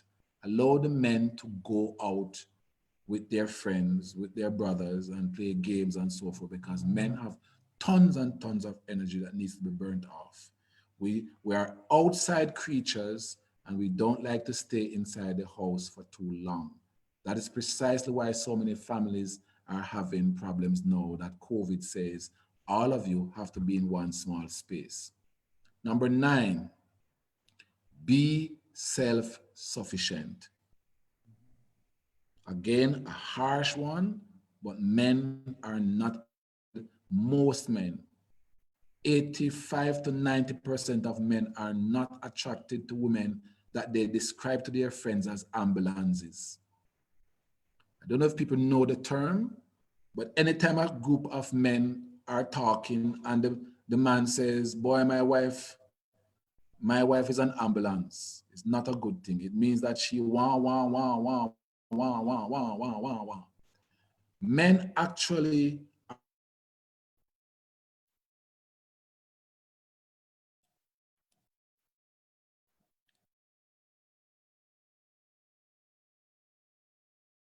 and playing the ambulance game. And let me give you the data. The ambulance, in the ambulance families, and I'm using the term so it stays in your head, in the ambulance families, 44% of those families have domestic violence or intimate partner violence. In the partnership families, only 3%. Let me say it again. If you and your partner work together, respect each other, love each other, and really sweat together to create an economic frame and security for your children, only 3% of you will have continuous violence. If the woman sits down and depend on the men are going to be aggravated. 44% of them are going to be aggressive towards you. Those are the hardcore facts. So let us create relationships of partnership. And partnership does not mean that the man earns $50 and the woman earns $50. The woman could earn 10 and the man earns 90, and it is still a partnership because you sit down together and value what each person is bringing to the table. But whatever the partnership is, it works best, much better than the ambulance family. Number 10, please. Every single research shows that men say, please, I beg of you, my dear, give me a child. Have children so we can become fathers and replicate, so we can pass on our genes, good or bad. Please note the way I'm putting it. Men are preoccupied in passing on their gene frames. And it's very important. And I'm going to give you some material now, which may sound very bad, but it is simply life and we can talk about it afterwards. A few feminist studies have suggested that men do not like powerful women because they are scared of them. I don't know if you've seen those studies. Guess what the research shows? The more scientific studies will show that men fear that powerful women will not have children or be good mothers. Men assess their achievement in ranked order by economics, family, self-fulfillment, and education. Women rank their success as success of their families, education, self-fulfillment, and economics. Notice the opposite. Women with PhDs have 0.75 children. Did you know that? Less than 1 child. Female CEOs have 1.2 children, and powerful men want at least 2 children. Therefore, we have to sit down with men and women as they invest in education with something called opportunity cost to work out if they are going to end up with a MA, but no MAN.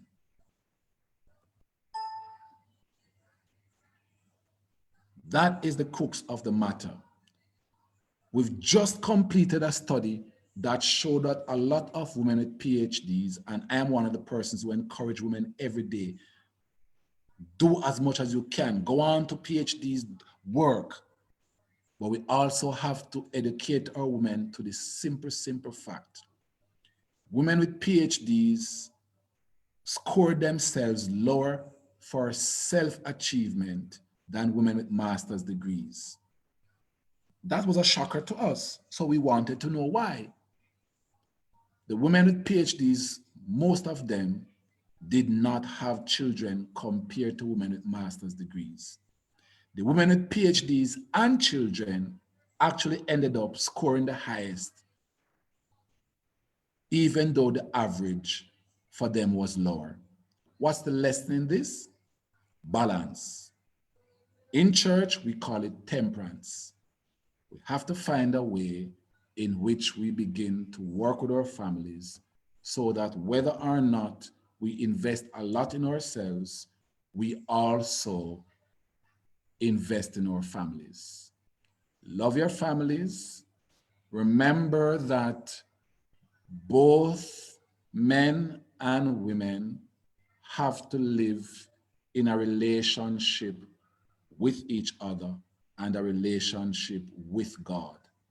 If you understand this, it will be much easier for you to have a good and fulfilled life. What are the biggest problem areas in relationships? Money. Money, money, money. What's the second biggest one? Sex. If we can sort those two out, if we can become best friends with our partners, sit down and plan how we spend money, and I keep reminding my sisters, don't have one account that says joint account and you are allowed to have two or more others. Let me go again. Let me go again. Because we found this to become one of the massive problems in our homes, in the relationship between men and women. We recommend, based on the families that have the least violence, the following. A joint account in which you have at least 80% of your joint income. Okay? The men should be allowed to have an individual account that he can use, which does not have tons and tons of money, because then that becomes a problem and a quarrel. The female should be allowed to have an independent account that keeps her sense of self, while the man has his independent account that keeps his sense of self. But there should be a joint account that both people work towards, that unites them, that they have to have meetings about because it's both of their money in there. What we've found is that those are your most peaceful families, and the families where children get the highest level of education and the highest amount of investment, even when we freeze something called class or SES, which is socioeconomic status. Quite often when we say these things, people think, oh, you're talking about rich people. No. Working class people also need to have a joint account in which they work together. But you can't have a joint account with somebody who wastes money. So economic maturity must be achieved before you move on to setting this up. Take care of your families, be good to yourselves, love your children, make your partners feel wanted, and believe me, you will have a happy home. Questions?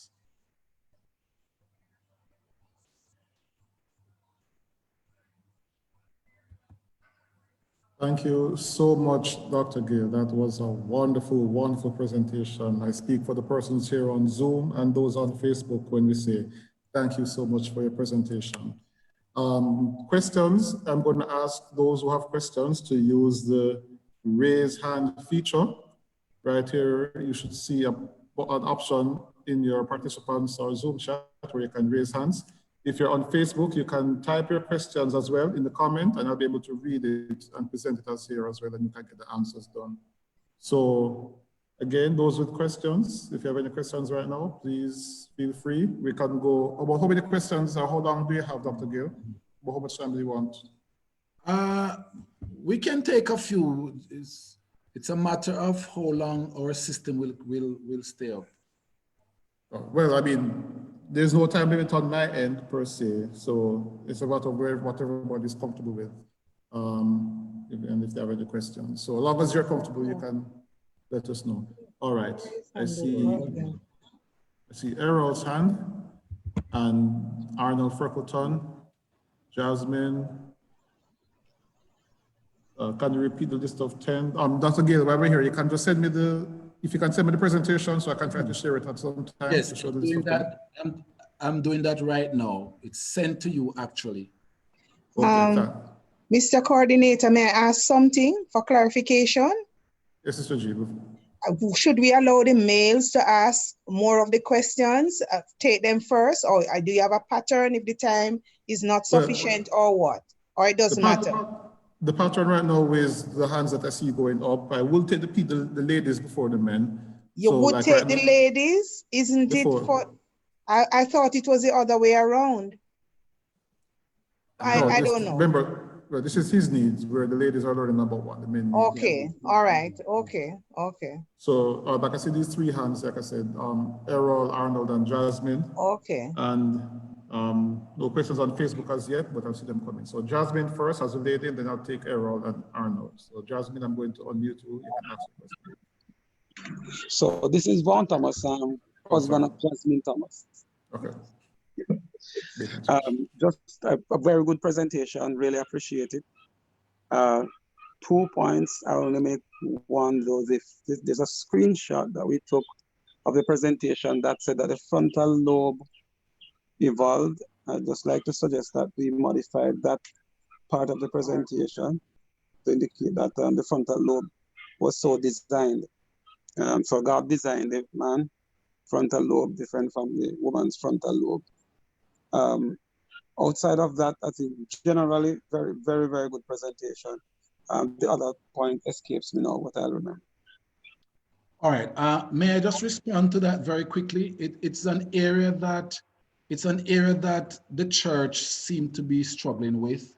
And may I say that quite often science and the church seem to be having this unnecessary dance.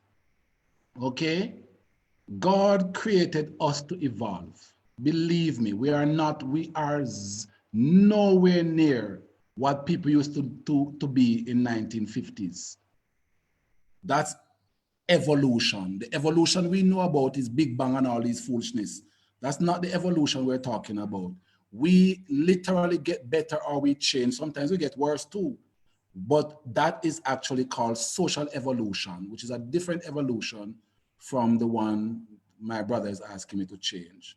The word evolution there is actually not what you're suggesting. Okay? Okay. All right, thank you very much. I'll go Errol and then Arnold. Errol? Herbert, thank you again for an excellent presentation. I guess everybody who comes on will say so. You know you're good, we know you're good, and we're happy that you are good. Having said that, a lot of what you have said deals with the typical man, the typical woman. So I am looking, for example, at myself and my wife. We are the opposite of almost everything that the scientific research shows are predominantly men and women. When I listen to you speak, I find that I have more of the quote unquote female characteristics. My wife, on the other hand, has more of the male characteristics. Just looking at what I've said is male and female. So, and there may be others like us. How would you recommend that we apply those points that you have raised to facilitate a greater unity and understanding in our marriage, and also as we seek to train our two boys who are looking on and seeing this very important difference and distinction in their parents? All right, good one. 13%, the number 13 in neuroscience is a very interesting number because 13% of the entire human species as created by God must be different. We call them the variant. In other words, if 100% of us were the same, we would not be able to survive. However, there are some hallmarks, right? I am 100% certain that you are not completely different, because if you're completely different, you would be a woman. So you're not 100% different. You have variations of that difference. That's what the scientific term is.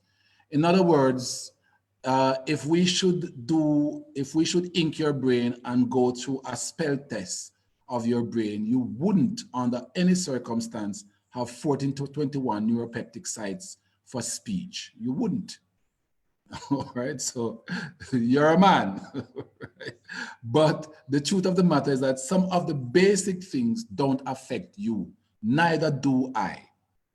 All right, because neurobiologically, I am also not in the 87% in a number of sites. For example, emotionally, my own scan shows that I have 3 centers rather than 2, which means I empathize and I understand people's feelings to some extent, even though I'm a nerd, which kind of frightens people because nerds literally are emotionally retarded, but I am not.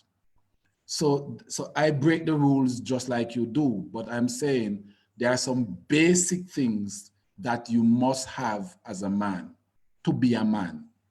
And clearly you have them. So it's not that you are completely different or oppositional, as the term is, but you are a variant of the male frame. And that's how we put it. If you, and this may sound weird, if a male has too many variants, then that male will literally struggle with his sexuality, which doesn't sound like you have a problem with. So, right. So it's not that you have a complete variant.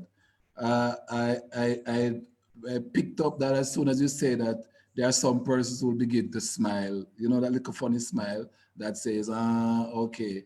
So that is not the case. Now, how do we deal with variance? We have to deal with variance in the sense that a number of men, first of all, about 13% of men are going to be extremely aggressive. About 13% of men are not going to be aggressive.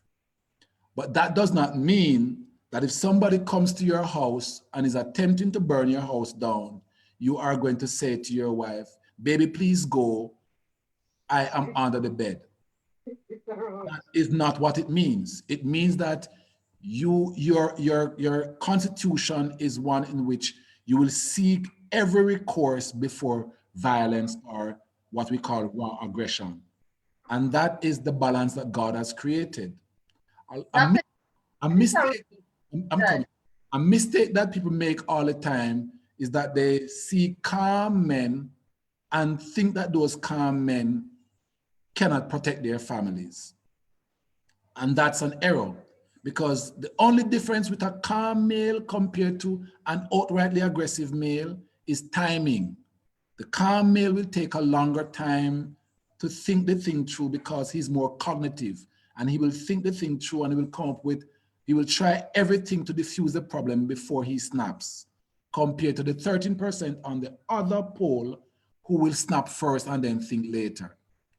So it is a great thing that you're not in the core of aggression on these things, but at the same time, it doesn't mean that you're not aggressive. Thank you very much for that. Thank you very much for that response. Going quickly to the chat before we go to Arnold. A question was asked, what about women who cannot have children, and can't they marry or shouldn't they marry?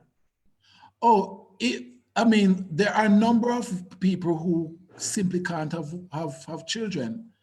You can adopt, you can, I mean, I have a number of friends who actually can't have children. I even have friends who've gone on the education route and then later discover that they had a medical problem, which meant they should have had children from their 20s. I have all sorts of friends. The bottom line is the presentation is not about you making an error, right? Because this has absolutely nothing to do with you. And even if it has something to do with you, 99% of anybody would not be making a conscious decision not to have children. the truth of the matter then is that if that is the case, that you don't have children, you can adopt, you can be a mother at church to others. Remember that you have two types of reproduction. Women have two types of reproduction, what we call physical reproduction and meme reproduction, meaning that even while you have children, you also have to socialize. And a lot of the women who don't have children physically are better meme, or what we call mimic reproducers, than even the ones who have children. So don't make that become a point of depression. I have a number of friends who, you see them sometimes, they look so depressed because they don't have children. And remember that when you marry, right, and this is something I've always had to say to men, when you marry, most of us did not marry as Seventh-day Adventists after we had children. We got married before we had children, right? Which means we do not know if our wives can have children. And it means that we have to love her just the same, okay? It is not the physical that is going to be the core of our relationships. In fact, the number one facilitator of a relationship is companionship. What is bad though is if you can't have children and you are bitter on top of it. Let me take 90 seconds to switch to something called bullying. Did you know a study has found that children who are bullied, who change, who take a positive spin on their bullying and become a hero in their class, the whole bullying stops?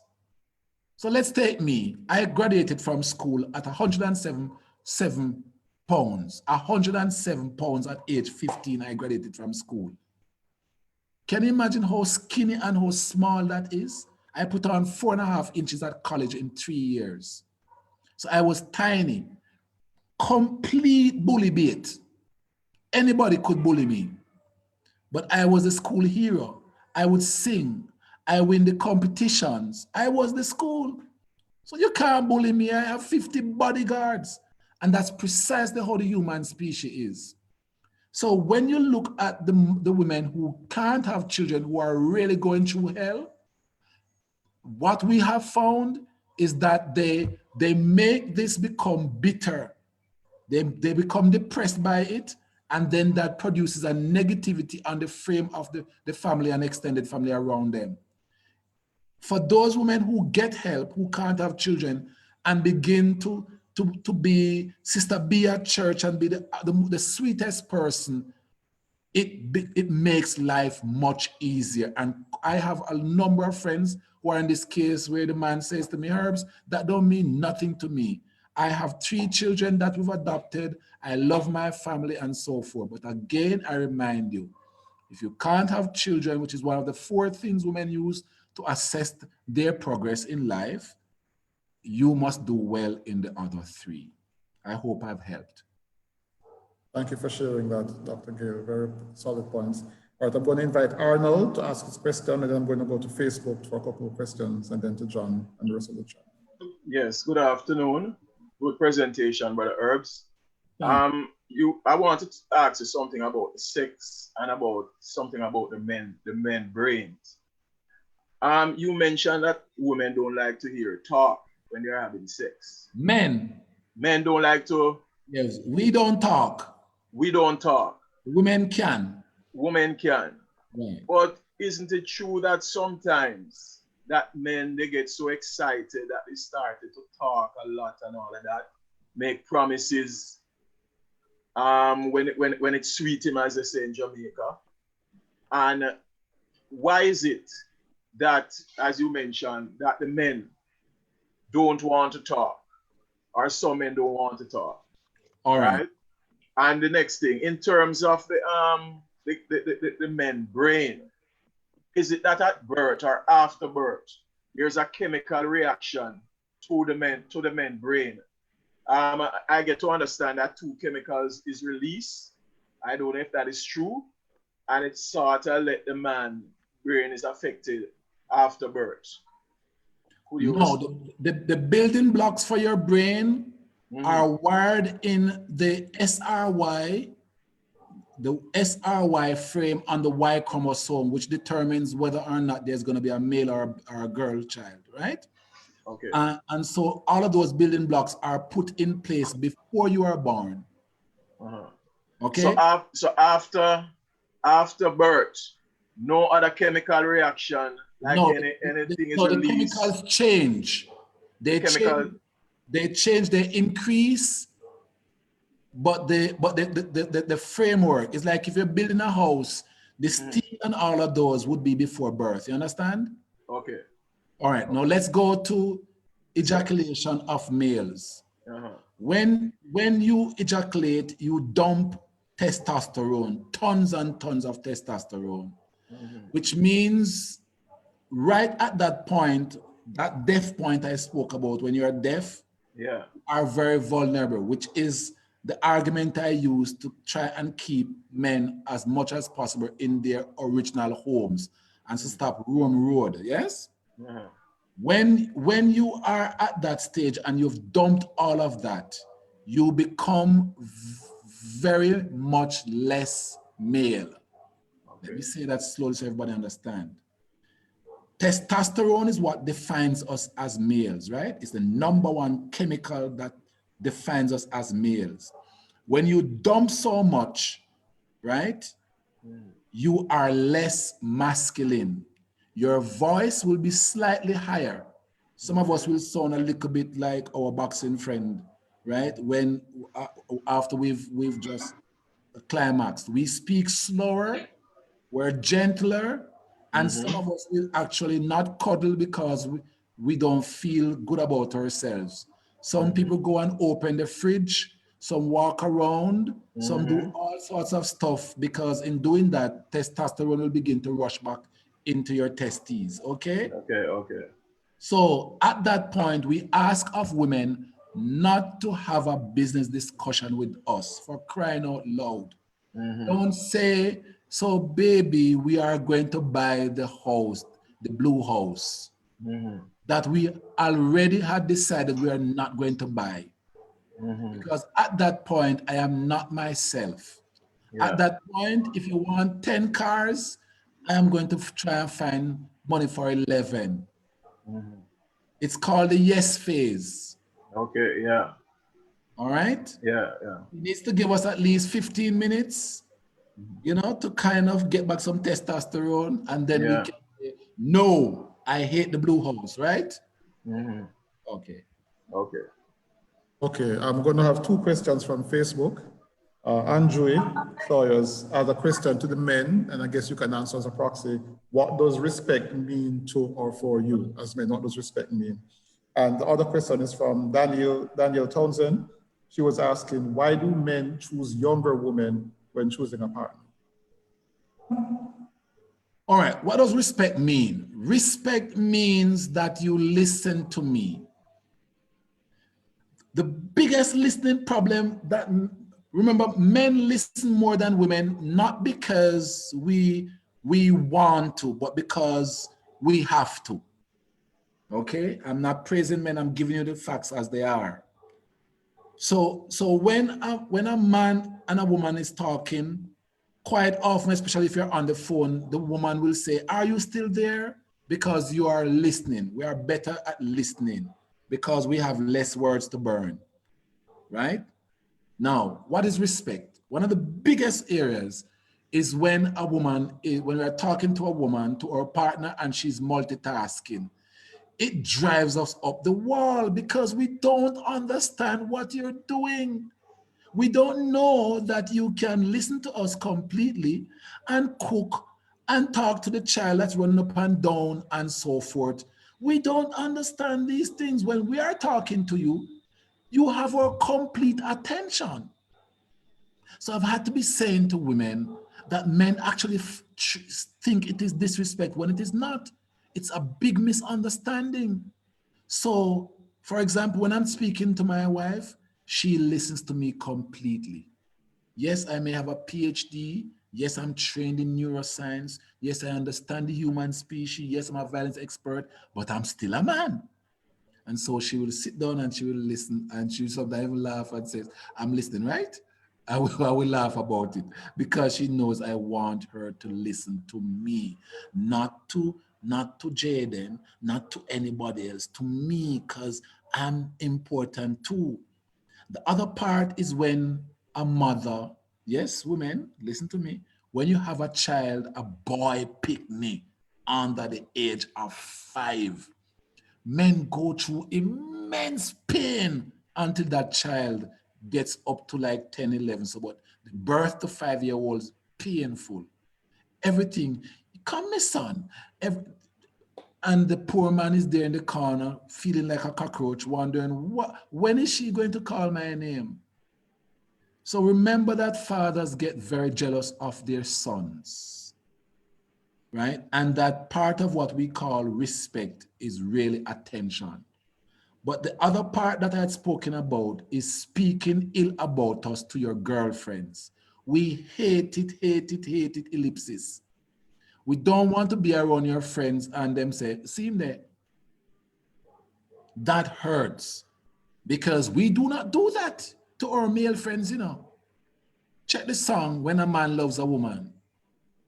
It doesn't matter what kind of fuss we have with you at home. When we are talking to our friends about you, our partners are the bestest thing on the entire world. Our women are not just the best, our women are the bestest. And then you tell your friends that, see, me little man come here, and the man is 6'3". Oh, the man at 6'3" is a little man come. Those are the things that drive men up the wall that they consider to be unfair. And every time they get a chance to have group counseling, they list it. Respect. We want you to respect us. We are going to respect you. We're going to treat you with all respect. And if we don't respect you, you need to demand respect from us. Because male respect, if a man don't respect you, take it from me, he does not love you. We are not complicated. We are very binary. If we don't respect you, you're in trouble. But we can misunderstand that you don't respect us when in fact you do because you're more complicated. But when we're talking to you, give us the time. When we have to struggle with our birth to 5-year-old sons, give us a break. In fact, in our families, what we used to do when my son was in that phase, right? And used to say, Daddy, I come to my bed and it's my bed. The boy come find my bed and tell me it's his bed. When we're going through that phase, my wife would say, this is Daddy's time. And oh my goodness, despite all my trading, man, I feel good. May have my own time, you're a human being. Please make sure there is Daddy's time, time for the man. And we're not talking about sex, we're talking about time for him. When both of you can hug each other, talk to each other, and the children them stumble at the corner and load it to our own. The children them sometimes too enough. And sometimes we spoil them that they don't understand that you need a little me time for just the two of you. Daddy's time and mommy's time, all right? Yeah. The second question from Facebook was, why do men choose younger women when choosing a partner? That was from Danielle Thompson. Because women are older than men naturally. Let me explain that. By 11 years and 4 months, a girl transitions into womanhood. 11 years and 4 months. The equivalent for a boy is 16 years and 2 weeks. So in other words, the male human species is defined as one in which we mature very slowly. There are lots of 35-year-old males who are still very childish. I know 30-year-old men who still have their little blanket, you know, don't laugh. We take a long time to mature. So imagine if I'm 20 years old and my female partner is 25 and we are normal.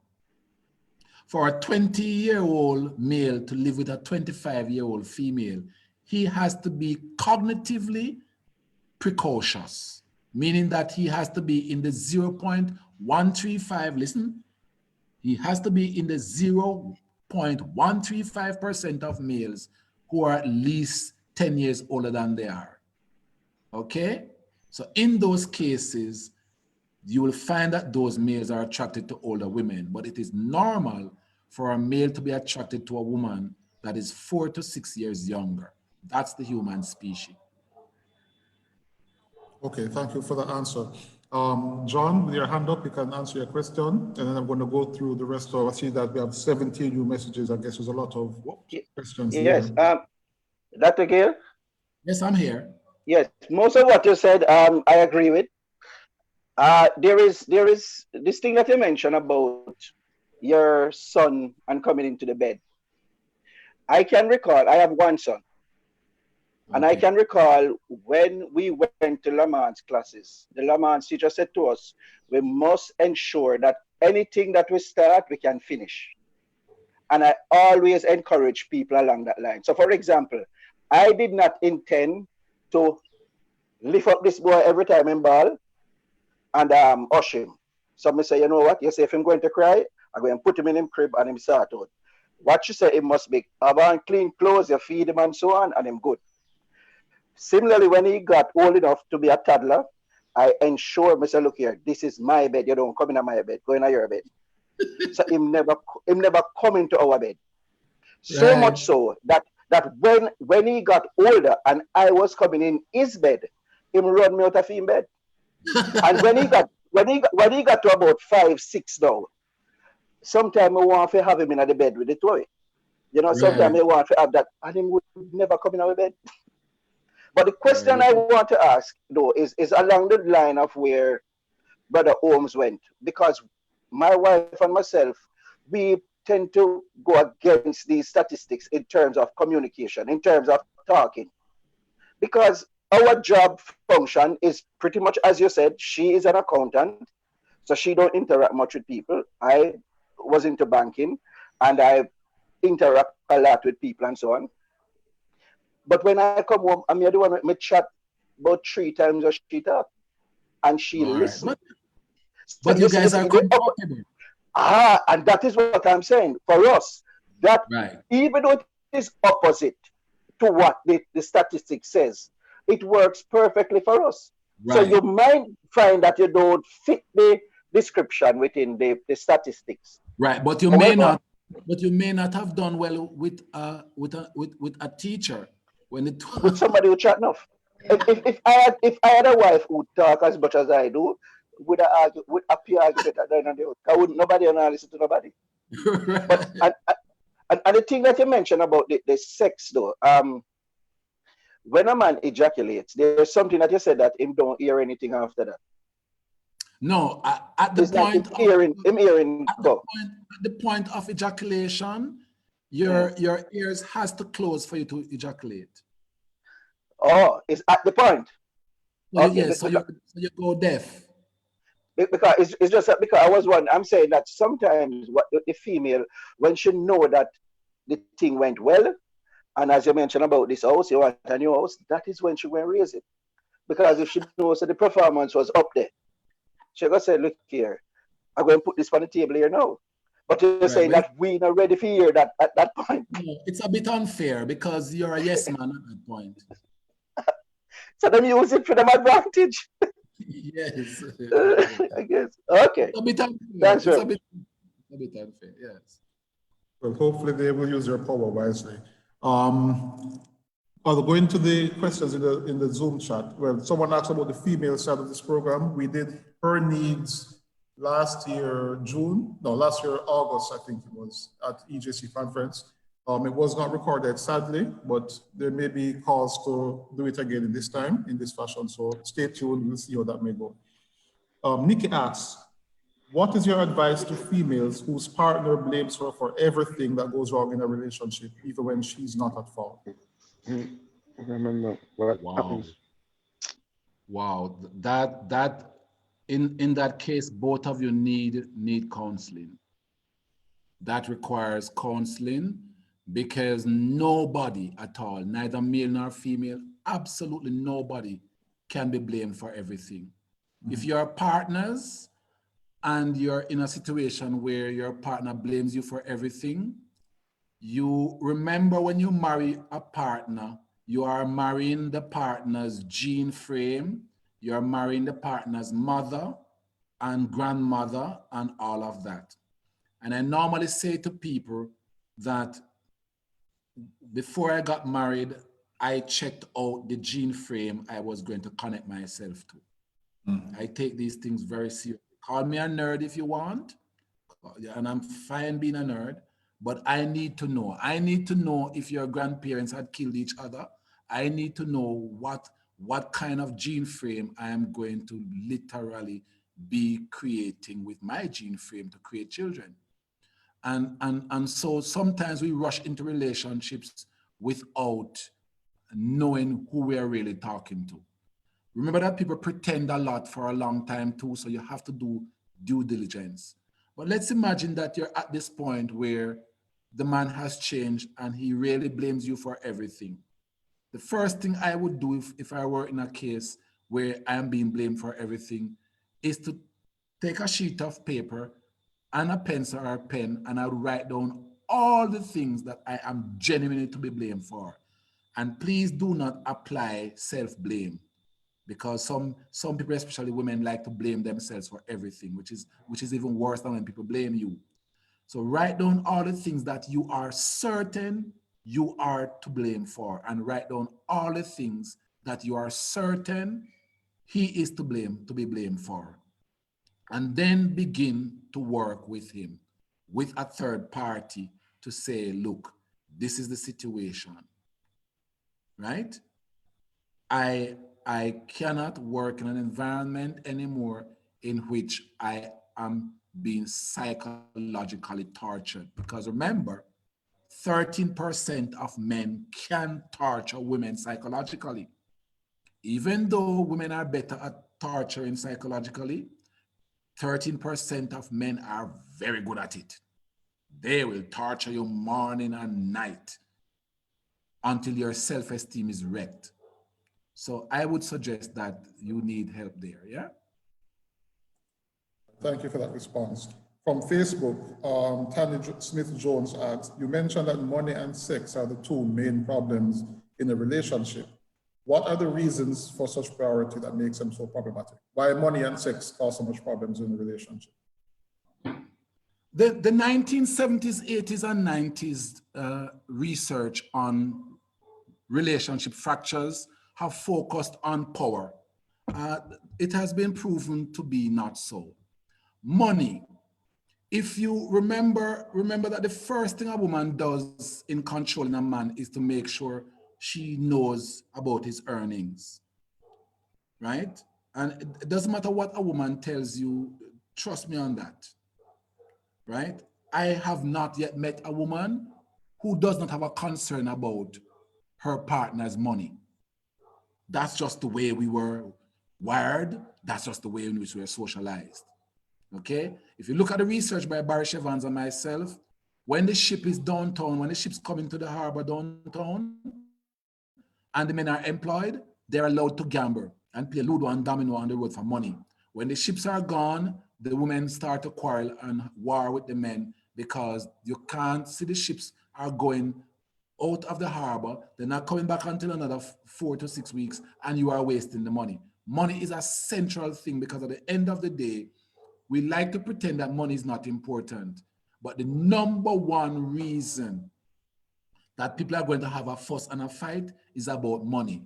You spend my money and I never give you permission to do it. You spend too much money on the Louis Vuitton, right? Red bottom shoes. If you, it's 70%. Only 27% of relationships break up because somebody cheated, you know? That was a shocker to me the first time I saw the data for Belize, and then I saw it for Trinidad, and then I saw it for Jamaica, and then for the US, and because we work in different countries.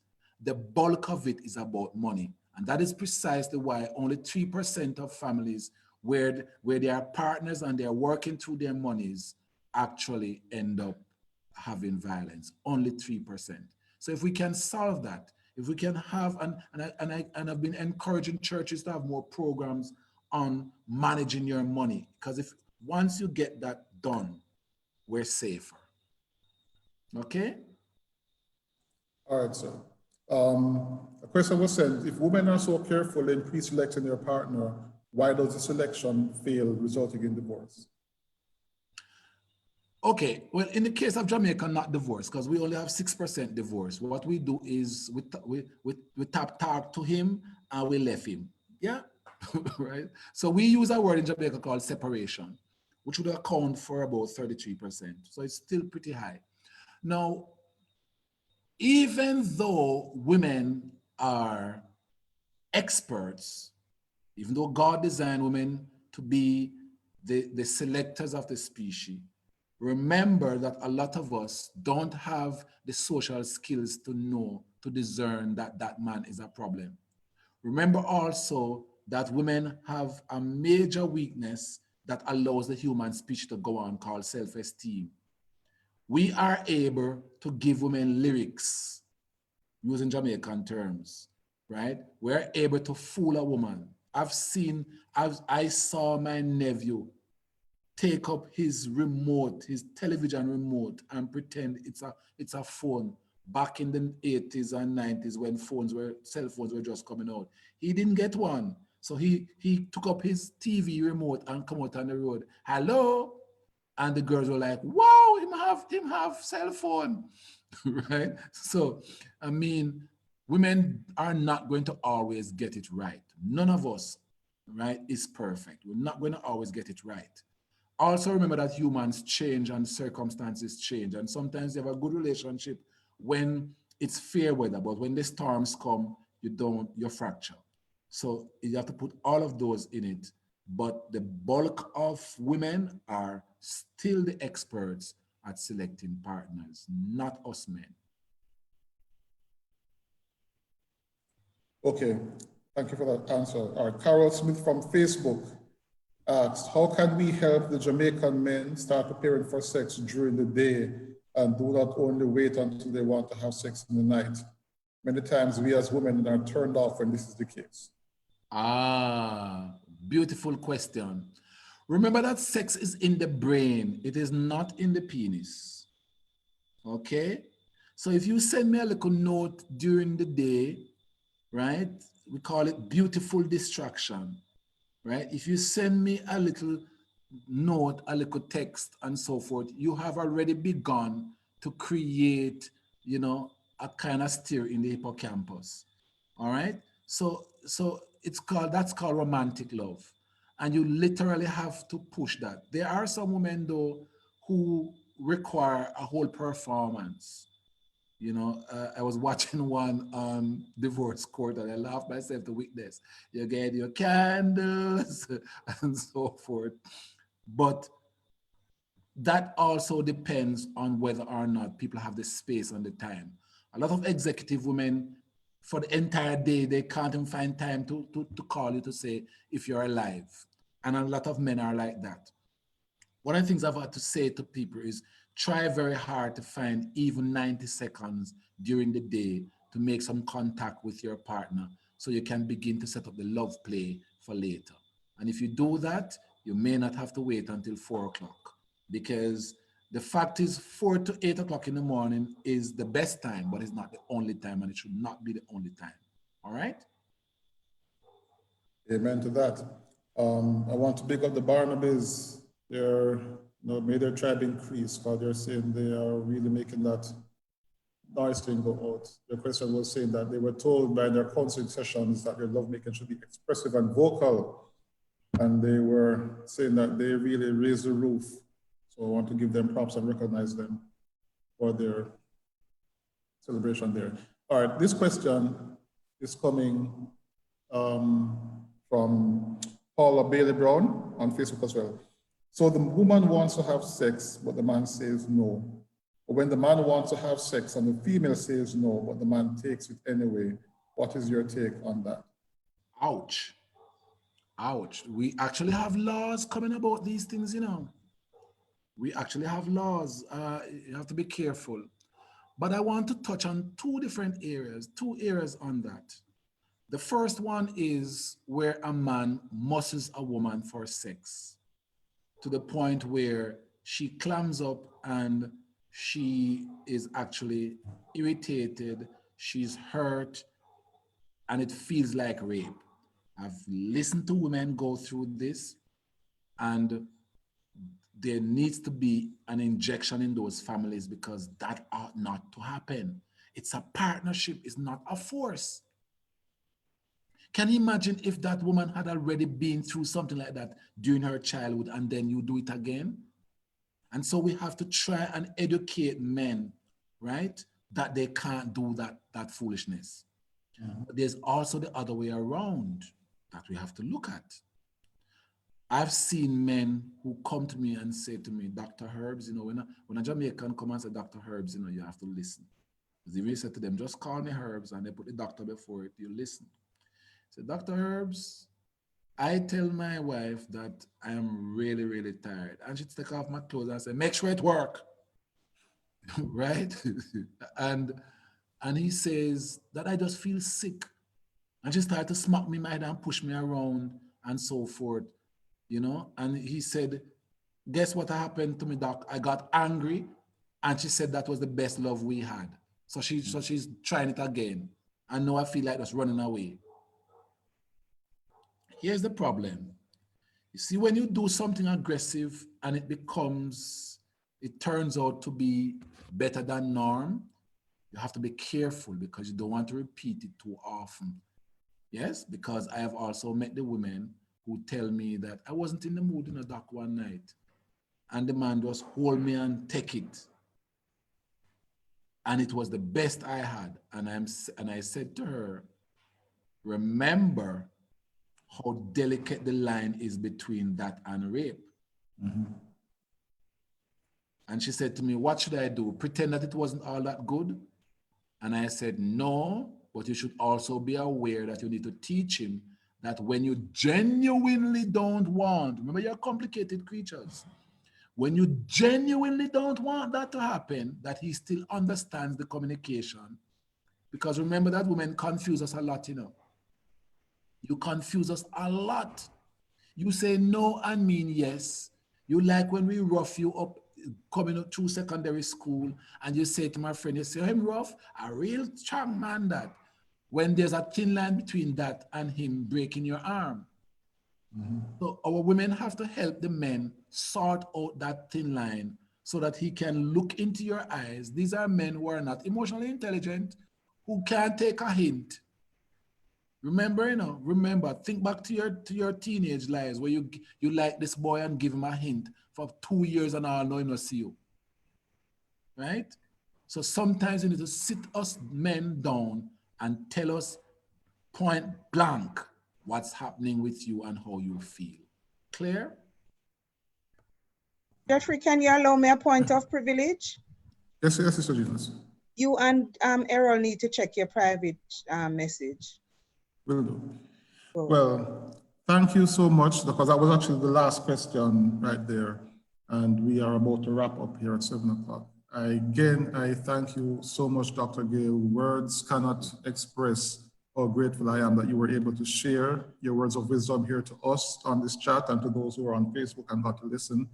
I think that I believe the Lord used you greatly here. And this has been recorded for posterity. The live recording is on Facebook. We'll be able to share forever and ever, or at least until Facebook removes it. And it's been recorded here as well. So thank you all for coming, and I hope that you were blessed. And we ask you to...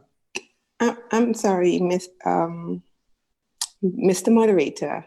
Yes, coming to you from the Cayman Islands, Cayman Brac specifically, I just would like to thank the doctor and everybody for this opportunity, but I'd also like to remind and leave with you the idea of revisiting the female side, because a lot of us would really like to understand and hear as well from that standpoint. So please let us know when that's in the making. Thank you. Definitely. Jeffrey, can she personally leave a contact with us? Somehow leave a contact with us. Sure, I can do that. All right. All right. All right. I'll put the presentation has been shared in the chat for those who, if you scroll up, you will see it. I will also put my email in the chat. People can connect if needs be. Brother Errol Holmes, I'm going to ask you to prepare yourself to pray to close. But And those who, if you see me on Facebook, you'll be able to contact and be there as well. And we'll be sure to follow up again. We have other presentations coming on stream, all being well. And so continue to pray for the ministry, and please be sure to take part and share the program everywhere that you can. Brother Holmes, your prayer, please, to close. Is Errol still there? Yes, he is. Is Errol still there? Yeah, man, he's here. He just unmuted. Okay. Yes, yes. Heavenly Father, we want to thank you for your goodness to us and for blessing us this evening with this wonderful program. We want to thank you for this wonderful man of God who you have sent our way, and for the wisdom with which you have blessed him, for the incisiveness of his mind, for the willingness of his heart, and for the excellence of his scholarship. We pray that as we have listened, that as your Holy Spirit has moved on our hearts, that you will bless us with the willingness to review our own situations and to do whatever we can with the help of your Holy Spirit to keep our marriages as you would have them to be, to model what unconditional love is, to willingly accept each other, and to share with the world that a good marriage and a good family is still one of the best ways to testify about your goodness. We want to thank you again for Dr. Gayle and ask for your protective covering over his life, and that you will be with each member in this team. Be with Jeffrey and Sister Genus, and for all the couples who are on this Zoom call and those of us who are on Facebook. Continue to bless and assist us with your Holy Spirit strength so that we will better be able to represent you. Thank you again for this wonderful evening and for this wonderful program. In Jesus' name, amen.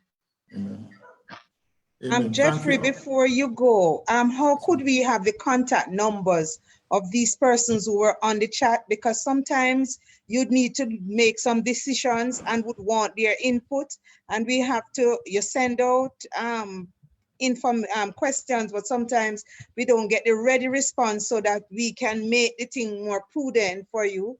I'm just thinking just now what Errol and Jeffrey, what we should say to them before they go as to how we can have their contacts to work with. Okay, you can, like I put my email in the group. Those of you, if you got, however you got the link through WhatsApp, you can trace it back to me. I can put my phone number as well. Yes. For WhatsApp number, it's 876-489-4996. And my email, oh, sorry, that was sent privately. Let me send it to everybody here. And Jeff and I noticed that people from all over the world want to take Dr. Gayle. Mm-hmm. Yes, I noticed the comments that they would love to have him. So we are really happy for that our Jamaican man is making that impact. I just want to say that because when people do good, this man seems to be super good. And when the things are bad, we talk about it. Yes, I'm really happy for that. So you can all relate to Jeffrey Marshall, who helps us just now and for the rest of the years to come to coordinate this ministry. Yes, I'm really happy that this is. You're my new manager, right? Yes, you can get no, one of the many managers, one of the many from this level. Yes, 60% cut, 60% cut. Guys, I'm really happy for the comment, and thanks to Errol, Jeffrey, and the team for making the move to help us go beyond what could have been on the platform, the EJC platform, but we'll work with that. Okay, thanks again, everybody. And so you can contact me, and be blessed, have a wonderful week, and we are officially adjourned. Thank you so much. Praise God.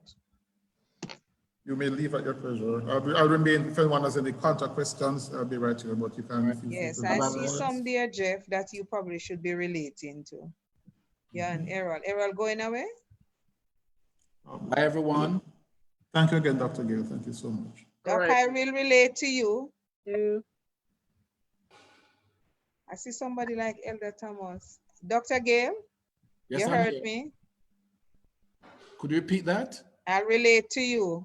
Okay, all right. Yes. Thank you, bye-bye.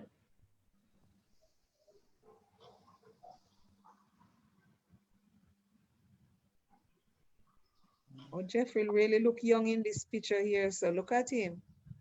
That was from 2007, since you're calling it. Yeah, I was in Sweden at the time, so 12 Okay, years ago. like you were very relaxed here. Pretty handsome picture. That's you. How do the two of you feel about this evening?